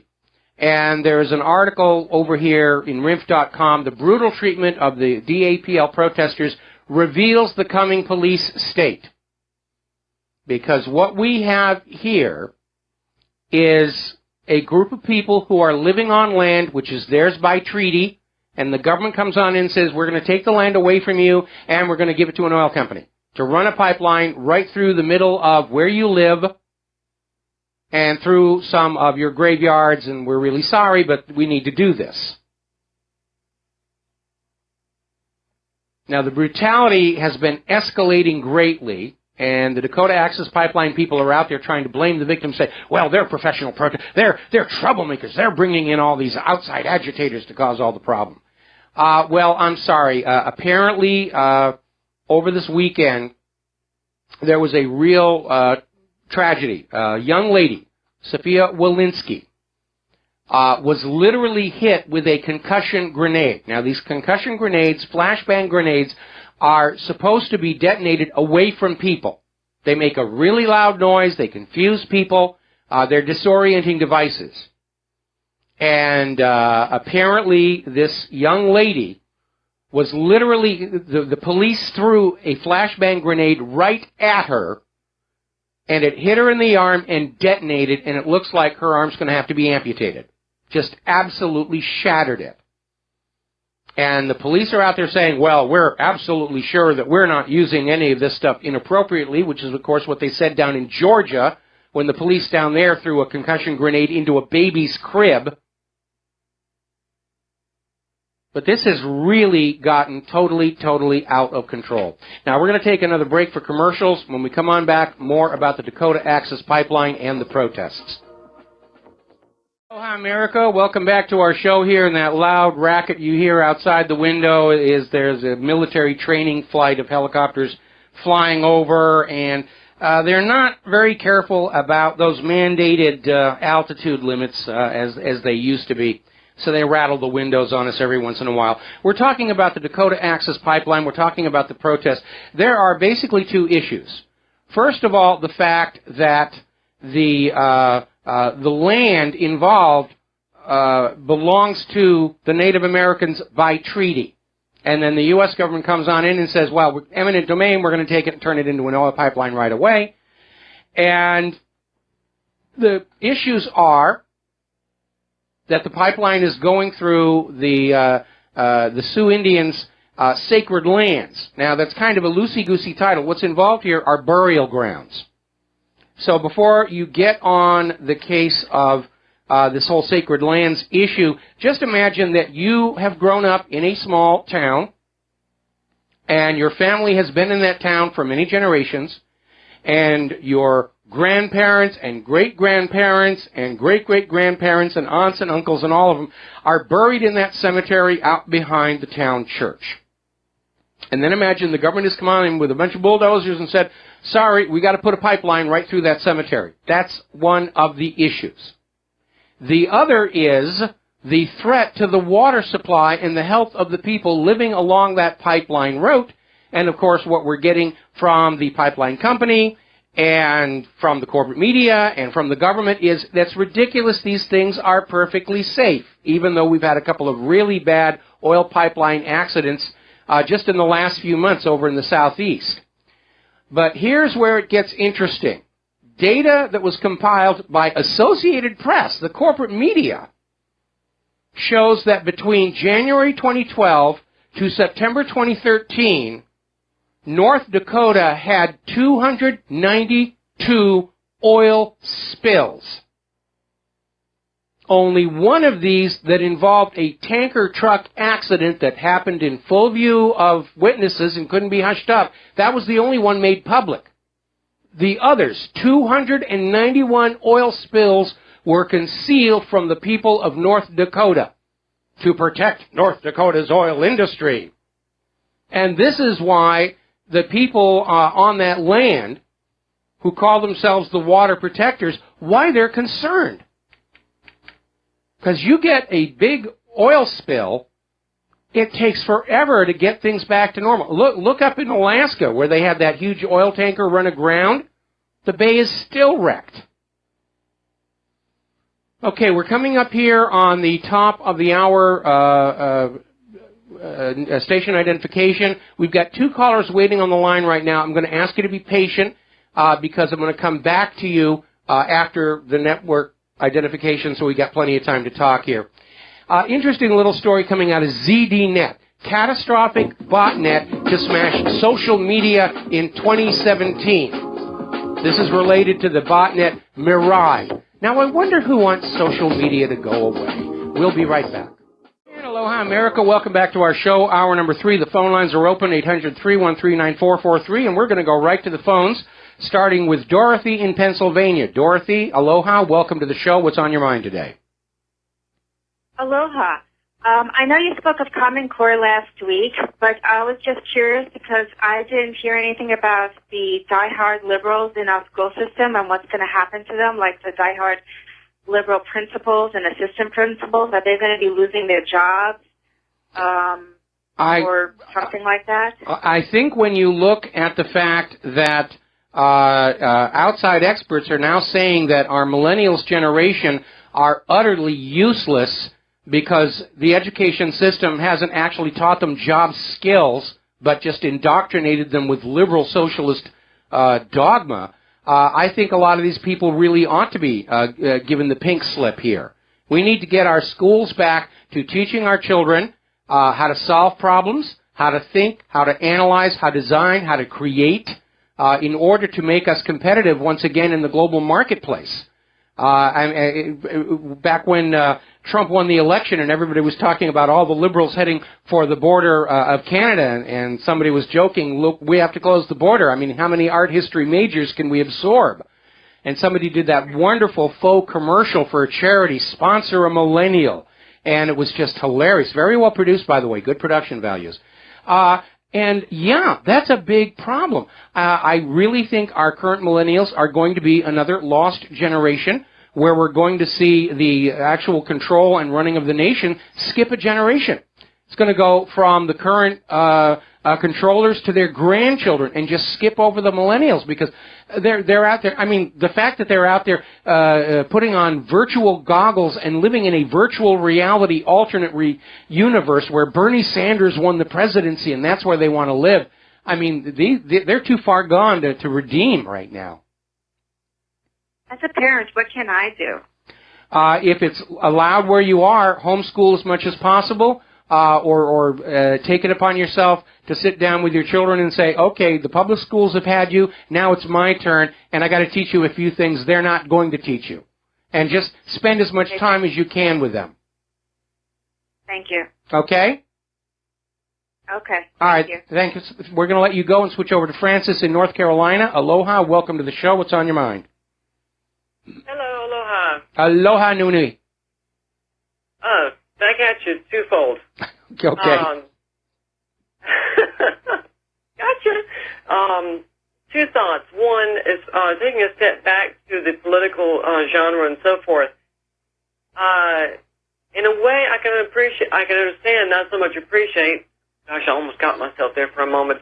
Why Obama was inserted where he was between the Bush clan and the Clinton clan and whatever you want to call it, for that dynasties for that matter, because quite frankly, the aspect that Obama basically said, we must not look backward, we must look forward, and basically let the Bush dynasty basically get off the hook for all the illegal. Yeah, that's why they tolerated it. I mean, Obama was a wild card. When, during the 2008 campaign, they were so worried about Ron Paul and so hyper about Ron Paul. They put all of their attention on Ron Paul, and Obama, basically unimpeded, was able to come on in and start commanding a large part of the electorate. And I remember there was this private meeting between Hillary Clinton and Barack Obama. It took place, I think, in a house in Massachusetts. They made a big deal. Secret meeting between the two leading candidates. And I think the deal was struck at that point. Hillary was trailing in the real internal polls. She was seen as not having the experience that Obama did. And so Hillary made a deal. Okay, Obama, you get the White House, and then in 8 years it'll be my turn. You're going to make me Secretary of State, so I have a foreign policy credential that I can take on the campaign trail. And Obama went along with it, which led to 8 years of one foreign policy disaster after another, after another, after another. Syria, Iraq, Yemen, Libya, Benghazi. But she was able to hit the campaign trail saying, I'm a former Secretary of State and I know foreign policy. Yeah, and as a result, that being a nightmare and a disaster, and now as a result, with Trump being there, it's like a repeat of what was already done earlier. So no, I disagree. I disagree. There was no secret meeting. They were fighting against Trump right up to election. No. I never said anything about a secret meeting. No.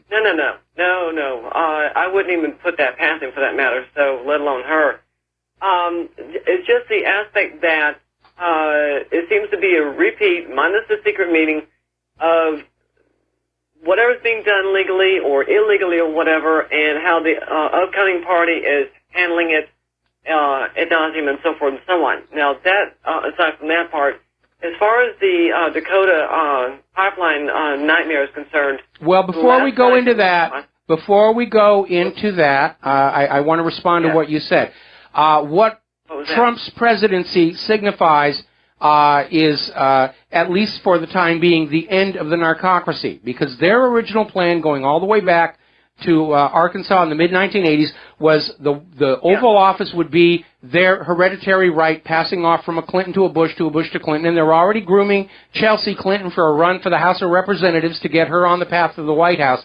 But Obama was allowed to become president because he went along with it. He just commuted the sentences of another whole huge batch of drug criminals. I mean, it's not even like they're trying to hide where the source of their money and corruption is coming from. Well, the reason why they're not trying to hide is because basically they realize that the everyday person is probably not even paying attention.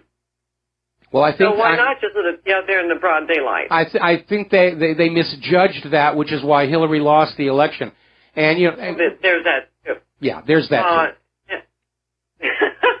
Now, as for the pipeline deal, last I comprehended, there was a temporary stay of action with the Army Corps of Engineers regarding the pipeline being asserted and so forth.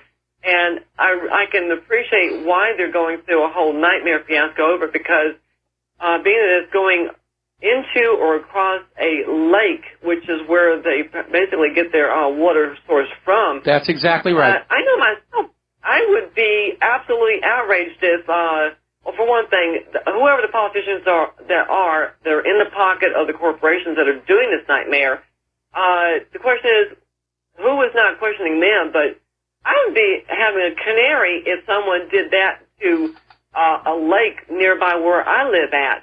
I'd be having a canary. I'd be raising unholy grief of something like that being done.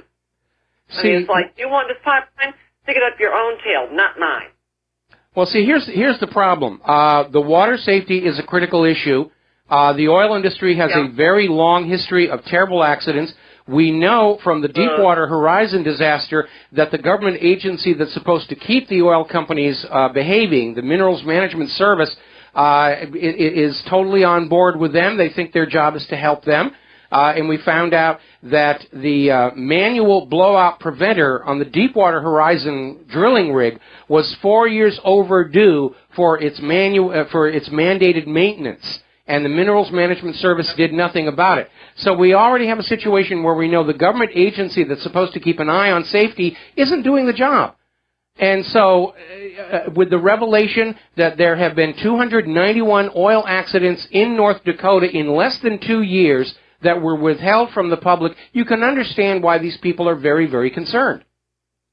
Well, true. And besides, when it comes to the safety of that deep ocean horizon and so forth, quite frankly, when people that are handling the safety of the thing, getting their pockets layered as they are, do you really think they're going to even bother with that safety issue? No, they're not. They're like, okay, I'm doing my time, putting my time in. I'm not going to worry about how safe it is. My pocket's layered. I'm going home. Bye, y'all. Yeah, that's exactly what happened. And they don't give a rat's testicle about how it affects everybody else around them, let alone their own family. Well, see, this is where Donald Trump's easing the way to fire poor performing government workers is going to be a big improvement, because the reason we have the Minerals Management Service not caring about the Deepwater Horizon's manual blowout preventer, the same reason the SEC turned a blind eye to Bernie Madoff for 12 years. The way all these government agencies, they can't be fired. They just sit in their offices. They go on the internet on their taxpayer-funded computers. They have a lot of fun. They draw really huge paychecks compared to ordinary Americans, and they just do whatever they want because they can't be fired. Oh, I know. Well, that needs to change, and Donald Trump has signaled that is going to change. That everybody's going to be expected to demonstrate they're doing their job, and if they're not doing their job, they're going to be fired and have to go into the private sector. Well, we'll see how that turns out, because I know when they had that housing bubble burst wide heck open, that was not in itself, and quite frankly, how that actually got set up to occur. Well, yeah. I mean, you had all the various regulatory bodies that were supposed to be keeping an eye on all this stuff. The SEC, they were just looking the other way. Thank you. That's pretty much it, because quite frankly, I'll put it this way. I had chatted with someone who deals with appraisals of houses and so forth.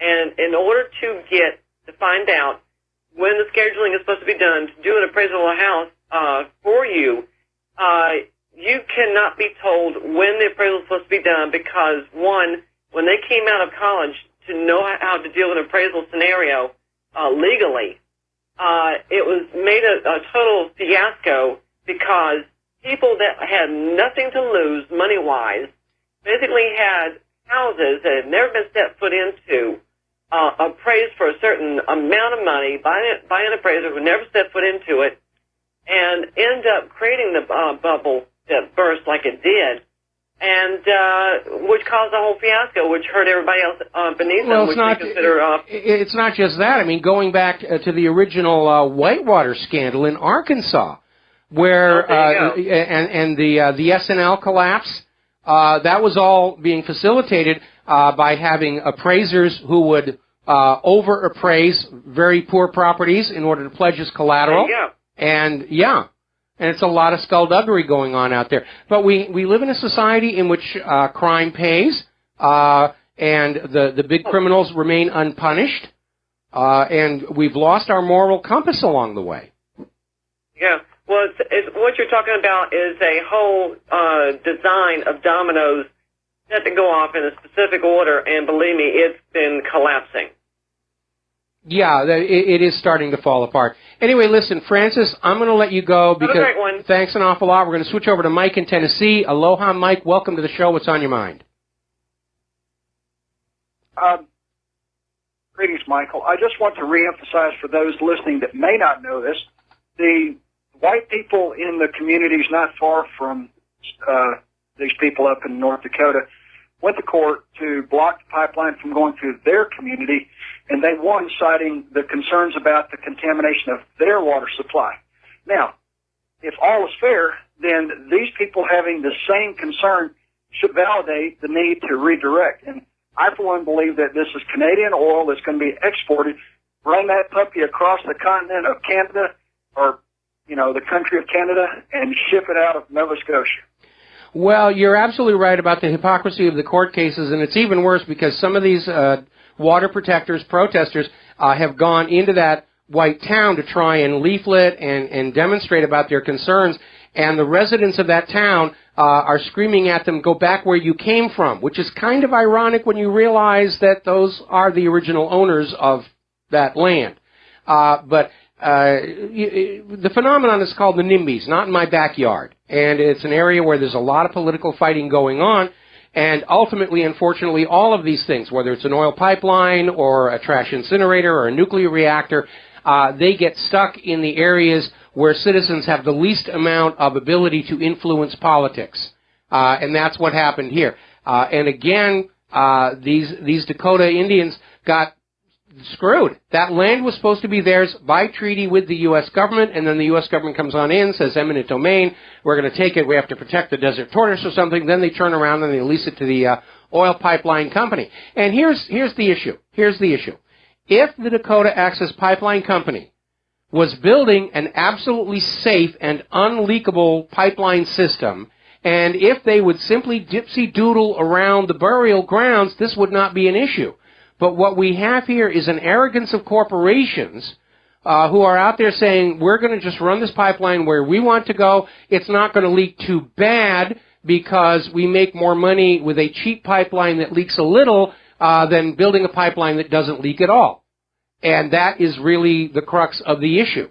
And the people on that land are just expected to go along and live with it. I mean, look at the whole fracking situation that's been going on, where people have built these very expensive homes in the area where fracking is going on, and all of a sudden they can't turn on the water taps in their home without them bursting into flames, and all of a sudden the home is now completely worthless because nobody's going to buy a home to live in this area where all of these petrochemicals are floating around, which are carcinogenic, by the way. And it's just like the oil companies have become gods. You know, the big oil, they're worse than the arms manufacturers and big pharma put together in terms of their absolute disdain of ordinary people, not to mention health and safety.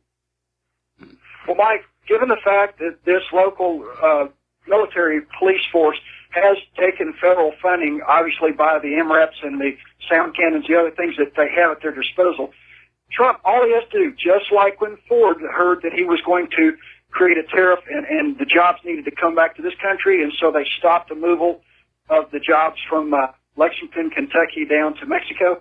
The same thing. All he has to do is publicly state that these people will be held accountable, and if we need to send them to the war, the World Court in The Hague for war crimes or crimes against humanity, even that, if not that, the Religious Freedoms Restoration Act, if you take that to the World Court, you prevail. Those guys serve life sentences for what they're doing. Life sentences. So they need to have the message brought from Trump.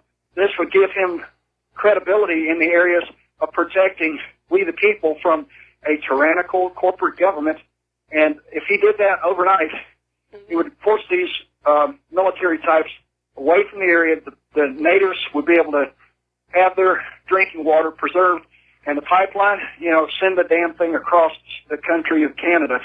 Other than that, they can go to an international court and seek judgment because the United States courts are private for-profit corporations. They can get a judgment in an international court, and they can... Well, there's a couple of venues they could go to the United Nations for one thing, but let me back up here just a little tiny bit. The question here is, the health and safety of the people and what legal actions they can take. I think what's going on here, first of all, if Donald Trump had come out with such a statement 2 days ago, it would have had an impact. Unfortunately, because of his announcement regarding Hillary Clinton today, at this point, he's destroyed his credibility, and nobody's going to take him at his word anymore. They're going to wait to see what he does, but he doesn't get to do anything for real until January 20th.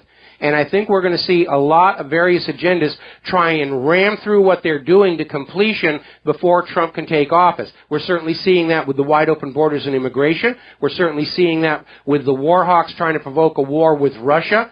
I think that explains why ever since the election, the brutality against the Dakotas protesting the pipeline has definitely taken an upward jump, including the crippling of that woman with a concussion grenade actually thrown at her, which is not how they're supposed to be used. Well, they are, in fact, a corporation. These are a sovereign people, and therein lies the difference. They are real human beings. Those are fictions written on paper, and those people can be held accountable in an international tribunal, a world court, and whether you go to the World Court in The Hague or the Universal Supreme Court of the Chilcotin, universalsupremecourt.com or .org, you'll find that there is remedies, but you have to hold these people accountable. Yeah, but that's a very long and convoluted process. I have another solution. If this poor young lady does lose her arm, I think they should just directly sue the Dakota Access Pipeline Security Company because they misused the concussion grenade. You know, it says in the instructions, this is, you throw it on the ground and let it make a noise. You do not throw it at people. And just like those Georgia police were held civilly liable for the damage to the baby, this Dakota Access Pipeline Security Company can be held civilly liable for the loss of this woman's arm. They could literally sue them into bankruptcy. That's going to take a lot less time and send a much stronger message than a long, drawn-out, convoluted international tribunal situation. So, Mike, thanks an awful lot. We're going to let you go, take a break for commercials. We've got a bunch of calls waiting to get on the line. We'll be right back. Aloha, America. Welcome back to our show. We're going to go back to the phones. The phone lines are just loaded up here. Andy in Texas, thank you for waiting. What's on your mind? Well, hey, Mike, I just want everybody to reiterate what the heck is going on here, okay? We're not just dealing with the Clintons and the Clinton Foundation here. We're dealing with a new world order, okay? This thing's been going on for over 100 years or better, okay? We're not just dealing with these guys. So I think the reason why Clinton has been kind of shunned from the, other than the fact that it's the Attorney General's job, but been shunned from the process of being prosecuted. I also think that there's a lot of people that put a lot of time, effort, and money into getting us to where we're at, and all of a sudden we've got this invisible guy from nowhere that she couldn't steal a landslide from, and now we have this guy here. So I think a lot of why he's not doing anything to go after these people is simply because his life has been threatened more often than we probably think it has. And you can't beat a group that doesn't want to be beat. And well, I'm sure in the last 100 years. I'm sure that Donald Trump accepted that his life was going to be in danger when he declared for the presidency. If he didn't, then he was being delusional. And we know that during the campaign, there were photos of him where he was clearly wearing a bulletproof vest underneath his clothing. So I don't think that's a new factor. And again, I don't think Trump, I know he's going to be afraid of the narcocracy, and I'm sure Trump understands that his life is at risk for very much the same reasons that John F. Kennedy was. But I think his decision to not prosecute Hillary Clinton is really tied in with the fact that if the entire scale of her crimes became made public, it could destroy the entire government itself just when Donald Trump is getting that top job. And so I think that was the deal that was made. I will not criminally investigate you if you shut off the riots and stop the death threats against the electors and so forth. So like I said, as we get into next week, we need to keep an eye. If the protesters are still going, if the electors are still getting death threats, if my server is still being hacked, then something else is going on. But I think that was the deal that was made. I can't imagine Trump destroying his own credibility that thoroughly without a really, really good reason to do it. Well, but, I mean, at this particular point, because we know there's so much corruption in the government, I mean, anybody and everybody who's been paying attention to what's going on in this government, they can simply see that we've been corrupt for years and years and years. So what? And this would be a question, I'm just going to ask it. What would be wrong with tearing the entire government down and starting again? Well, I'm not entirely opposed to that idea. I mean, certainly with the view of Hillary as president, that looked like the best option. With Trump in the White House, it's possible to still save this nation, but I'm not willing to bet any money that we're still not going to go through that collapse, simply because that central government is hopelessly corrupt and unrepentant about their corruption. Well, we got Donald Trump putting Band-Aids on things. If he comes in here, he's going to try to put Band-Aids on things. He hasn't done anything yet. Okay, Donald Trump can't actually do anything until January 20th. Oh, absolutely. No, I'm prefacing out in front of his. He's going to put a bunch of Band-Aids on things and try to correct things, when in fact it really should be flushed down the toilet and started again. Well, again, there's merit in your position, and a lot of people agree with you. And in a way, I certainly early this year saw that as the inevitable fate of this country. And call me naive and call me hopeful. I'm thinking that the fact that we were able to pry the White House away from the narcocracy this election, that we were able to overcome the election fraud, it's a starting point. And we still have a long road ahead of us to try and prevent that collapse, prevent a civil war. And the first and most important thing on my agenda is to call attention to the fact that the election system is completely fraudulent and crooked and unverifiable. And it is possible to have an election system that is much harder to rig. And we need to get it implemented in the next 2 years. And there lies my last comment. We got, a 10% approval rating of our Congress, and yet those same warts that are growing on our hands keep coming back to Congress. Well, thank goodness for Diebold. That's all I can say. I mean, John McCain, one of his campaign fundraisers got busted for running a meth lab, and he still wins re-election. I don't trust those results either. There you go. All right, we got to take a break. We'll be right back. Aloha, America. Welcome back to our show here. We got a bunch of callers waiting on the line. I'm going to ask you to be a little bit more patient because I have some news I do need to get to before I can go back to the phones here. I'm getting all kinds of emails saying, don't worry, Hillary's going to be prosecuted by Sessions or something along that line. Well, I really don't think so. I got one email where apparently Joe Biggs and Alex Jones are out there with the story that Trump is just leaving Hillary to the Attorney General while he leads the country, which in point of fact is the way it's supposed to work. But if that were true, why bother with the announcement? That announcement was bad for Trump's credibility and his public image. It's angered his supporters who supported him specifically to see the Clintons rot in prison. So why make a public statement? Because a message is being sent. The deal has been accepted. And I would like to see the Clintons hauled up in court as much as anybody else, but at this point, I don't think it's going to happen. And again, if I am right, and Hillary was committing treason, betrayal, espionage, while serving as Secretary of State, then all she's got to do is say, the instant I'm in court, I'm going to admit it, I'll confess. And the fact that the entire U.S. federal government did nothing about it will bring the entire U.S. federal government crashing down. As that other caller said, might not be entirely a bad thing. But when you evaluate Trump's statement, you have to include the fact of the statement itself.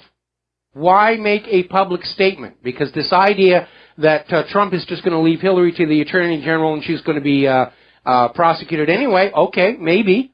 Why does he need to make an announcement?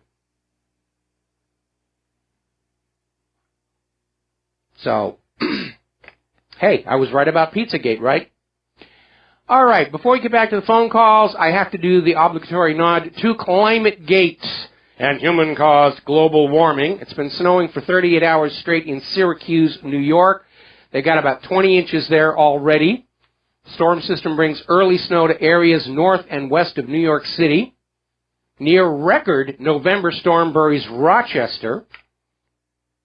CNY drivers, including a meteorologist, described being stuck on I-81 for hours. The freeze was so hard there, cars couldn't get up the hills. Huge, huge traffic jam. Foot of snow on the Berkshires. Had heavy snow over in China, resulted in a 56-car pileup, leaving 17 people dead. NOAA just put out another one of their statements about how this is the hottest year on record warming all over the place. Somebody noticed that on their map, where they're indicating huge temperature increases, there are no temperature stations located there. They're relying on their computer simulations about what's going to be happening. We don't need to look at the real world. The computers are telling us what the reality is, just like that computer program that Hillary's campaign was using, okay? Now, getting back to the category of the fake news, remember the big one? We were hearing it from all the TV news. 97% of scientists agree that human-caused global warming is real. And that number was a hoax. Mark Steyn dug into that question. How many scientists really think human-caused global warming is real and a major problem? And he discovered that this 97% number was arrived at by mailing out a 2-question survey online sent to 10,257 Earth scientists, of whom only 3,146 responded. 96% of those came from North America, 6.2% from Canada.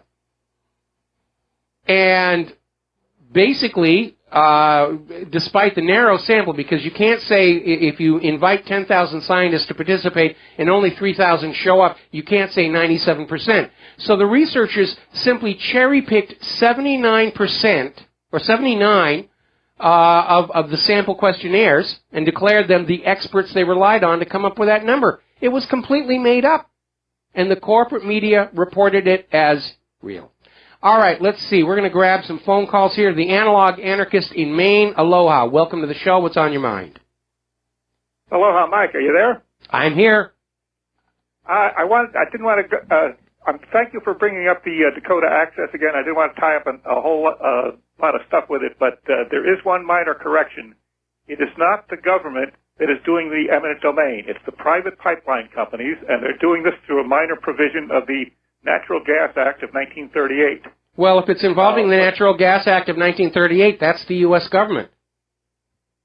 But the company itself gets this piece of paper from the Fed that's a certificate of public need, and they walk that into a local court and say, we've taken this, this, and this, and this by easement. What's happening is the 2 strips of land remaining to go under the river are technically Army engineers' ownership, even though they are Aboriginal title tribal treaty lands. For technical real estate purposes, it's now wait a minute. You call up and you say the government isn't doing this, and then you say that the company got this document from the federal government, took it into a court, and said we're taking all this land. That sounds to me like it's a government operation. No, it's a private company doing it. It's a private company wanting it, but they can't do it without the assistance of the federal government. You said it yourself. No, they don't. They get a piece of paper that says it's a certificate of public need. The federal government is not connected with it anymore after that. The private company walks into the local court with this piece of paper and says, we want an easement here, here, and here. I'm sorry. If the federal government gave them that piece of paper, they are definitely complicit. Thank you very much for the phone call. We're going to switch over to Karen in Maryland. Aloha. Welcome to the show. What's on your mind? Hey, my question is about the Electoral College. Is it up in the air or questionable at this point as to whether or not the Electoral College is going to cooperate? And then number 2, does the Electoral College have the option of just not voting instead of, voting for one or the other, just abstaining from voting, period? Well, they can't abstain. If they do that, the election would be thrown into the House of Representatives, which is Republican-dominated, and we all know who they would vote for. So the Electoral College right now, what we're hearing from all of these electors who are receiving the death threats is they're angry. And I think it's definitely working against Hillary Clinton. Now, there was that Hail Mary plan by a couple of Republican electors to reach a compromise. They don't want to vote for Trump. They realize they can't vote for Hillary Clinton. So they're trying to run this idea of literally giving the White House to John Kasich as a compromise candidate. But they require so many electors to become faithless electors. I just don't see it as happening, because never before in history has there ever been more than one faithless elector in an election. And usually it's a protest vote by an elector who already knows the candidate that they're supposed to support is going to win anyway, so they vote for somebody else as a form of protest. But the idea that they're going to get 20 or 30 of the electors to break ranks, that is just really very, very absurd. I don't see it as actually happening. And if it does, if the electors vote for anybody but Donald Trump, it's not going to be seen as legitimate by the American people, primarily because of all these death threats these electors are getting. Okay, now let me ask you something to follow up quickly. Is there a reason why the electors are not put on the ballot like everybody else is? I mean, are electors, always, elected privately, internally by the party? Why aren't they on the ballot? Do you know? Probably to keep things simple, I think. We already saw during the primaries where they were putting the delegates on the ballot, and in some cases weren't even saying who the delegates plan to support. And so a lot of people were going into the primary elections and they had a list of names and no clue which ones were going to support Bernie Sanders. It was one of the many ways this election was messed up. It does need to be simplified. It does need to be made more transparent and verifiable. But I think the idea of the electors being chosen by the state is a way of guaranteeing the state's interest, because we do need to strike a balance there in that if it's a straight popular vote, which a lot of people are now saying it should be because that way Hillary would have won. No, she wouldn't have, because Donald Trump would have changed his campaign and still won. You would see the elections dominated by just 4 states. New York, Florida, California, and Texas would basically decide the election for the rest of the country. And so the Electoral College system, in part, is designed to guarantee that the individual states have a larger voice regardless of their population. The same reason that every state has 2 senators no matter what its population is. Okay, thank you. All right, thanks an awful lot. We're going to let you go and switch over to Mark in Philadelphia. Mark, aloha. Welcome to the show. What's on your mind? Hello, Michael. I just want to ask you a question. This concerns the compromising of local jurisdiction of law enforcement, and there's the recent article, and I'm just catching your show the last half hour or so. U.S. Denver sheriff illegally excluded non-citizens in hiring, and I want to come right back to that. But here's the thing. We have 300 sanctuary cities. Now, I don't know if anybody's connected the dots with this one. We have 300 sanctuary cities, okay, where basically that's a way to compromise local jurisdiction of law enforcement to be able to go after illegals who are in that area. So get this. I want to see if there's a correlation between the drugs that are coming in. We're talking about heroin, because heroin, from my understanding, it may be being sourced in Afghanistan, but it's coming up and through Mexico, and it's being run. Is it possible that these drugs are being run into these sanctuary cities, 300 of them? And I wonder if there's a correlation between the drug overdoses of heroin, because the heroin's a killer, along with meth. And my understanding is some meth coming up from Mexico too. But has anybody ever connected the dots with that if local jurisdiction can't go after somebody that looks like they might look the other way and not even question that person being here, and they might be running drugs. I don't know. What say you? Well, I would say that the immigration issue aside, if anybody is caught dealing in illegal drugs, the police have every right and duty to go after them. I know that the heroin and cocaine are coming in from Mexico. Meth can be made locally, so I don't know how much of it needs to be smuggled up from Mexico. You can set up a lab. And remember, I said one of John McCain's fundraisers for his recent re-election got caught with a meth lab early in the year, and still somehow this guy seems to get re-elected. I do know there is a correlation between the sanctuary cities and those cities where Hillary Clinton did extremely well at the polls. Mm-hmm. Well, here's my understanding. My understanding is that the heroin, because, by the way, Philadelphia is the #1 drug overdose for heroin, from my understanding currently, and it was even reported in National Geographic show Drugs, Inc. Their most recent episode was about Philadelphia. So, and all the drug addicts, the heroin drug addicts, are coming to Philadelphia because they figured that, hey, if there's that many overdoses, hey, it must be some really good stuff. How sick is that? But here's the thing. If the heroin that's coming into the country is the most potent it's ever been and the cheapest it's ever been, okay? Mm-hmm. I say that somebody's flipping the switches. This sanctuary city idea, who's flipping the switches in our government to allow the sanctuary cities to exist and to allow the borders to be open? There's an inside group that's opening the borders. These are infiltrators to destroy us from within. So I'll leave it at that, Mike. Thank you. Well, that's certainly one of the overlapping areas as well, and certainly the New World Order globalist people want to destroy the American consciousness, and drugs certainly go a long way toward doing that and creating all that additional chaos. All right, we're going to switch to James in Tokyo. Ogasaimas, Ogenki desu ka? What's on your mind? What's on your mind? Hi, Michael. How are you? I'm doing fine. I'm doing fine. Good. First of all, about the pipeline. Where the hell is Billy Jack? He should be back there helping out. I remember that. Oh, my God. I really loved that movie when it came on out. That was a great movie. That was a great movie. Hey, talking about your 38 inches in Syracuse, Mike, you're totally wrong about the global warming, because if there wasn't global warming, it would have been 380 inches, and they'd be putting out all the corpses with ice skates, you know? Well, you know, the reason I put all this stuff up, can you turn down your radio or whatever it is you're listening to, because I'm getting a bad echo here. I actually got an email from somebody saying, look, we know the winter's cold and you're in Hawaii. Why are you complaining about this, blah, blah, blah? Well, the reason I'm hitting this point over and over again goes back to that March 20th, 2000 article in the UK Independent. Snowfalls are now a thing of the past. And it's just another reminder that all this screeching about human-caused global warming was a lot of nonsense, and I'm glad Donald Trump recognizes it was just a hoax and a fraud to trick us out of our money in carbon credits and so forth. And I'm glad he's retasking NASA away from Earth monitoring to actually getting something done. But I'm going to keep hitting it, because the Old Farmer's Almanac is saying it's going to be a really hard winter. Meteorologists who are not in Al Gore's pay are saying, yeah, this is going to be the coldest winter in the last 5 years at least. And so we have to keep hitting this. Now, of course, Al Gore and his people are trying to sort of back away from human-caused global warming and saying, well, we're talking about climate change.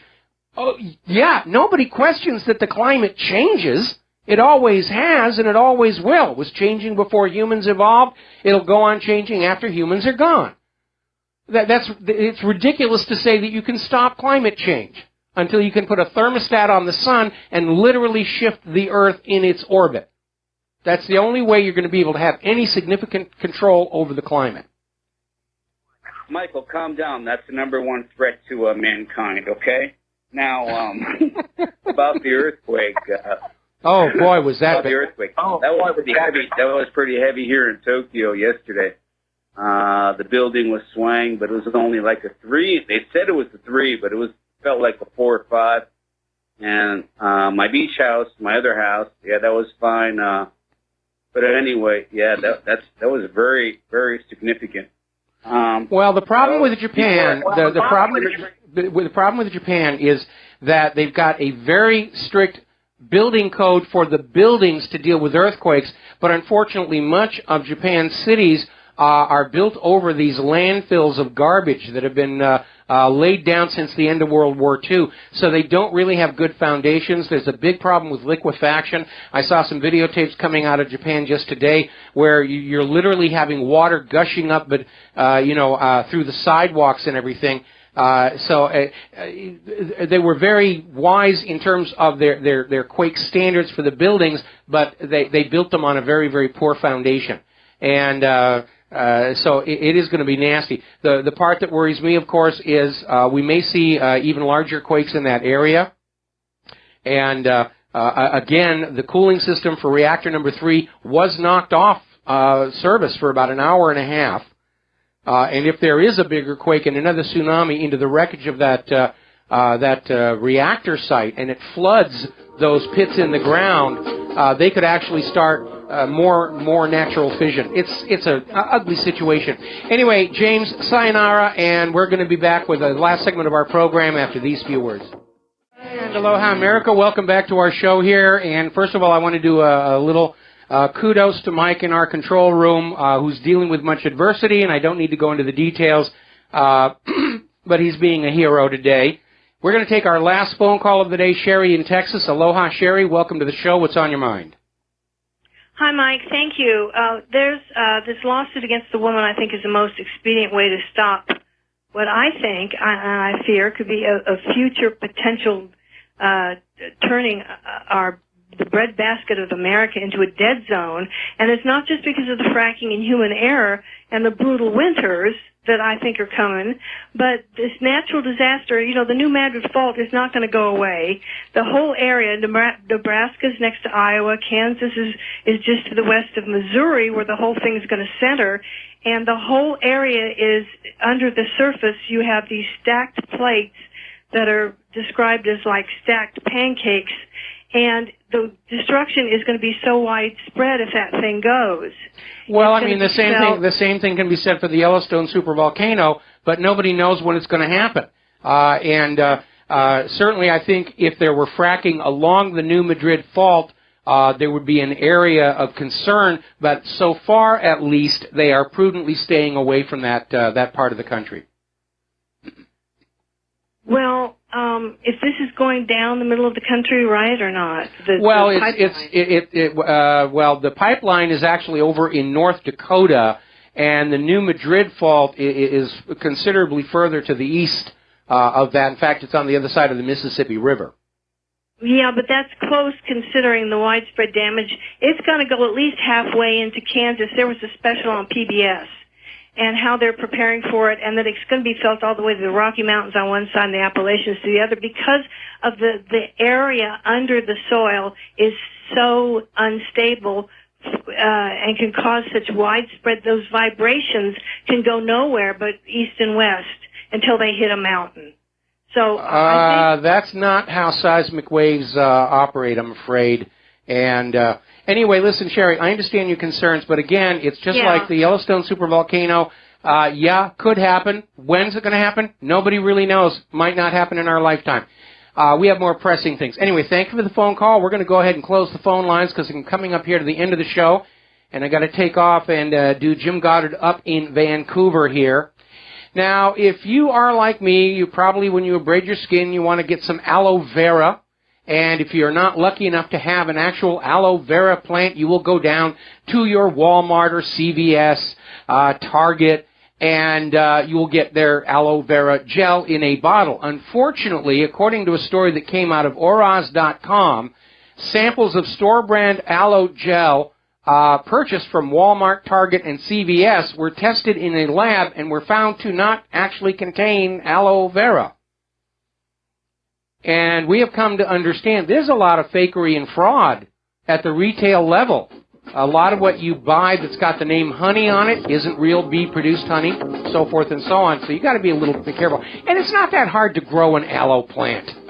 Learn some gardening. There's the music. Time for me to get on out of here. We'll be back tomorrow here on the Republic Broadcasting Network. Until then, you are all part of the independent media. Take what you learn here. Share it with everybody that you know. I would like to say that we can take a little bit of a breather here, but it doesn't look like we can do that until January 20th. We'll be back tomorrow. Aloha, America.